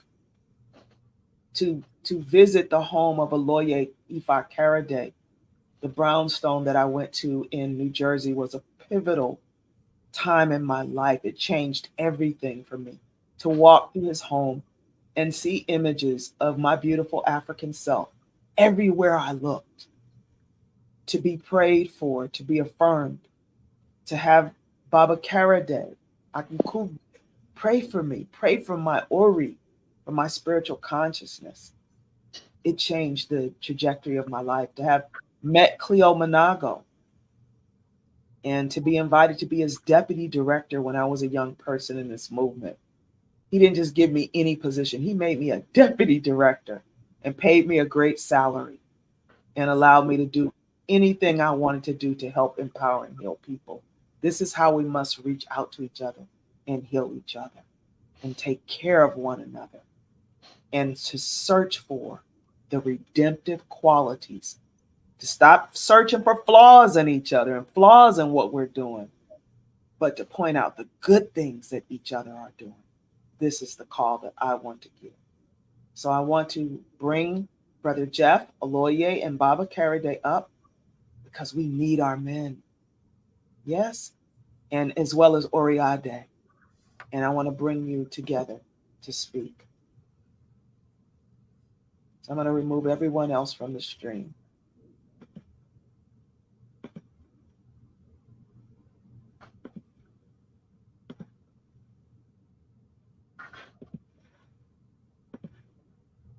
I'm sorry, I can't remove myself, but I'm going to see if I can take myself off camera. And if I remove myself, it'll interrupt the stream. So just a couple minutes as we close out. We'll start with the elder, and please keep it down to 3 minutes. Oloye Ifa Karade. I would just like to say in closing that this has been an experience of growth, of remembrance, for those of us who have gone through the civil rights movement, and those of us who came from the South to live in the North, and the sufferings of segregation and the insults of racism, to constantly war against such traumatic and inhuman treatments, systemically embedded, has come to be realized as an ongoing war. I truly don't believe that there's an end to it. I don't mean to sound pessimistic.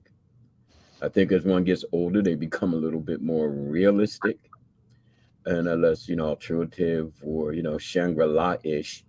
However, there is an end to the perception of it. There is a reclaiming of self beyond not only the enslavement, but the perpetual colonization of mind and body and spirit. So I have put aside many of life's pursuits, to include today's, to be a voice and to also be an ear to that which is most beneficial to we as a people, to we as human beings. And that is making the world, as Ifa would put it, Iporere, making the world into a better place, a better place. It doesn't have to be, utopian. It just has to be balanced. It doesn't have to be, a fantasy world where everybody's getting along and at peace and we all recognize each other as one. Not going to happen. Okay. But what can happen is how we perceive self. And as a result of that perception, be empowered enough to withstand the primal natures and the aggressiveness of those who would put that upon us, no matter who it is. Because see, what we haven't discussed is racism within our ranks. What we haven't discussed is, the social aspects of who you are, where you're from, how much money you have. Okay. What kind of job you have, what college did you graduate from, yada, yada, yada. And these are subdivisions, somewhat fostered by racism, but then somewhat fostered by our lack of self-appreciation. So it becomes more of a psychological trauma that is self-inflicting.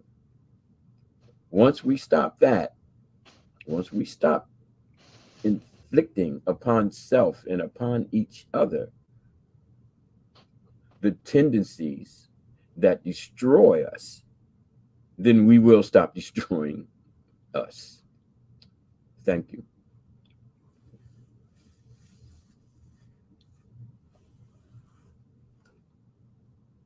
Ashe Oloye.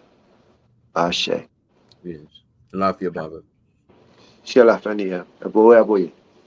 I want to just extend a quick message. There's something from my years of being involved in Christianity that I'll never forget. And it's an important message that maybe we need to say to the Christian community and to everyone, is that if these folks who are heaping upon us all of these different things and trying to strip from us what little freedoms we've gained, if they are serious about making this country great again, then maybe they should measure their greatness by the least of these.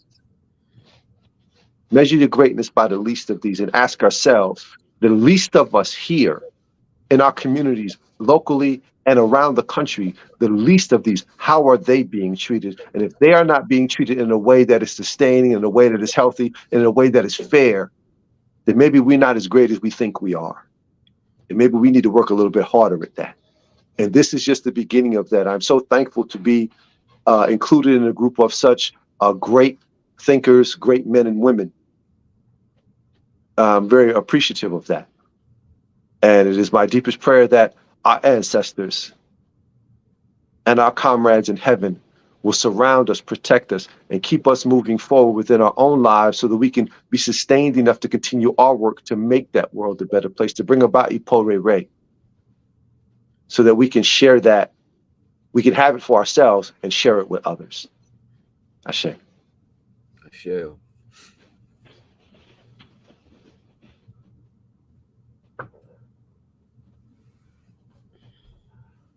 Brother Jeff, Oyade. You know, first I want to say it's been a great pleasure and an honor to be with all of you and to see many of you again. And the beauty of being amongst like minds. I want to just say to Sister Tashia, Sister Love, that she embodied that name and she's a master organizer. And this is what she does. I always focus on who brings who into my life and the impact of those who come together. So thank you. And thank you all for filling me today. I want to just say that I've been amongst many of our elders and masters, and I would always listen to them say when they would come together, how long they've known each other. We've been together for 30 years, 40 years. And now I'm at the point where I'm able to speak with many of you and say it's been an honor to be amongst you for 20 and 30 years in this particular work. I just want to end by saying, Brother Walker brought up that 13th Amendment, and he talked about the reality of slavery, which still exists in this country legally via the Constitution. In Colorado, our Constitution mirrored those same words. And so you should look into your state constitution and see if your state is still embracing the 13th Amendment, because we fought against that for 2 legislative cycles. And the first time, the wording was put in a way that people thought they were voting to abolish slavery when they were actually voting to continue it. And so the second time, the wording was made a little clearer. And here in Colorado, based on activism, those words of the 13th Amendment are no longer a reality in this state based on activism. Again, I said, rather than reinventing the wheel, I'll end with a libation statement. And I will just say our fathers and mothers came here, loved, lived here, and struggled and built here. At this place, their love and labor rose like the sun and gave strength to the meaning of the day. For them, then, who gave so much, we give in return. On this same soil, we will sow our seeds in liberation and a higher level of human life. May our eyes be the eagle, our strength be the elephant, and the boldness of our life be like the lion. And may we remember and honor our ancestors and the legacy they left for us as long as the sun shines and the water flows.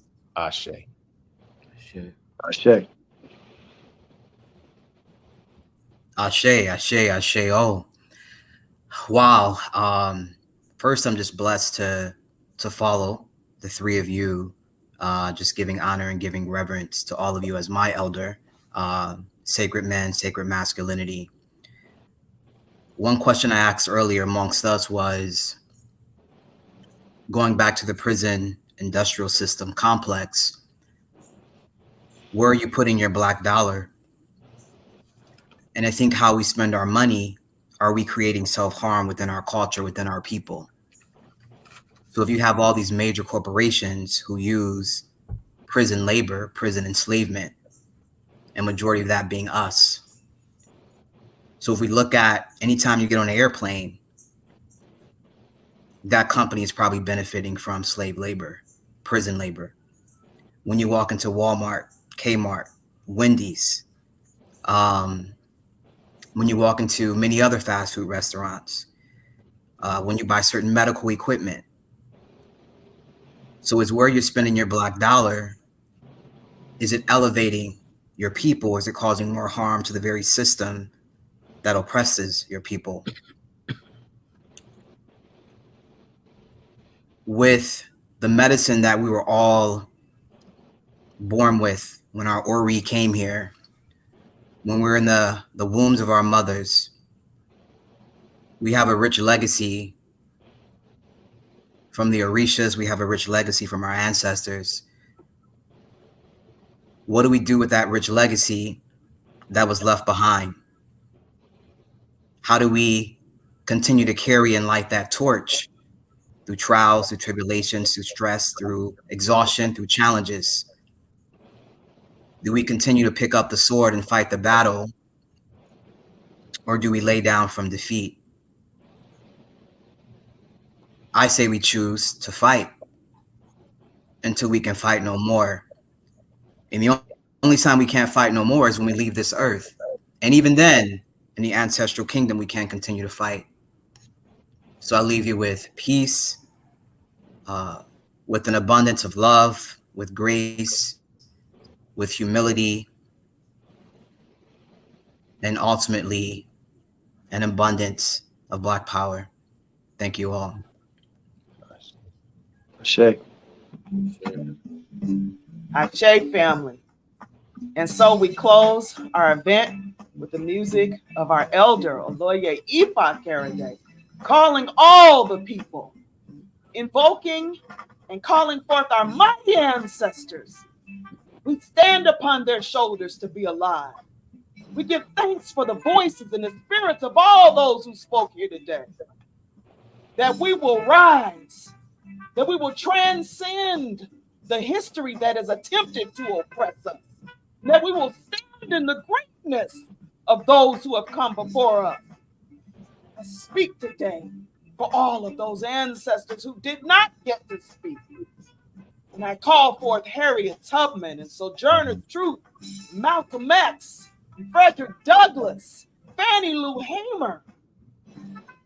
Call forth Kwame Ture. I call forth Fred Hampton. I call forth Bobby Seale. Call forth all of those ancestors that walk with us, that guide this journey. May this institution that we have birthed today, in the month we called Black August, be a new revolution to our movement. And we give thanks. Let us never forget, but let us keep hope. And so it is. And so we are. And so I am. Aboru, aboye, abosise. Abarigani. Ashe. So it is. Ashe, ashe. Ashe. Giving homage. Ashe. Goodbye, everybody. Have a blessed day. Walk on this light and in this power. Ashe. Ashe. Bye, everybody. Thank you all. Thank you all. Thank you. Thank you all. Thank you. All.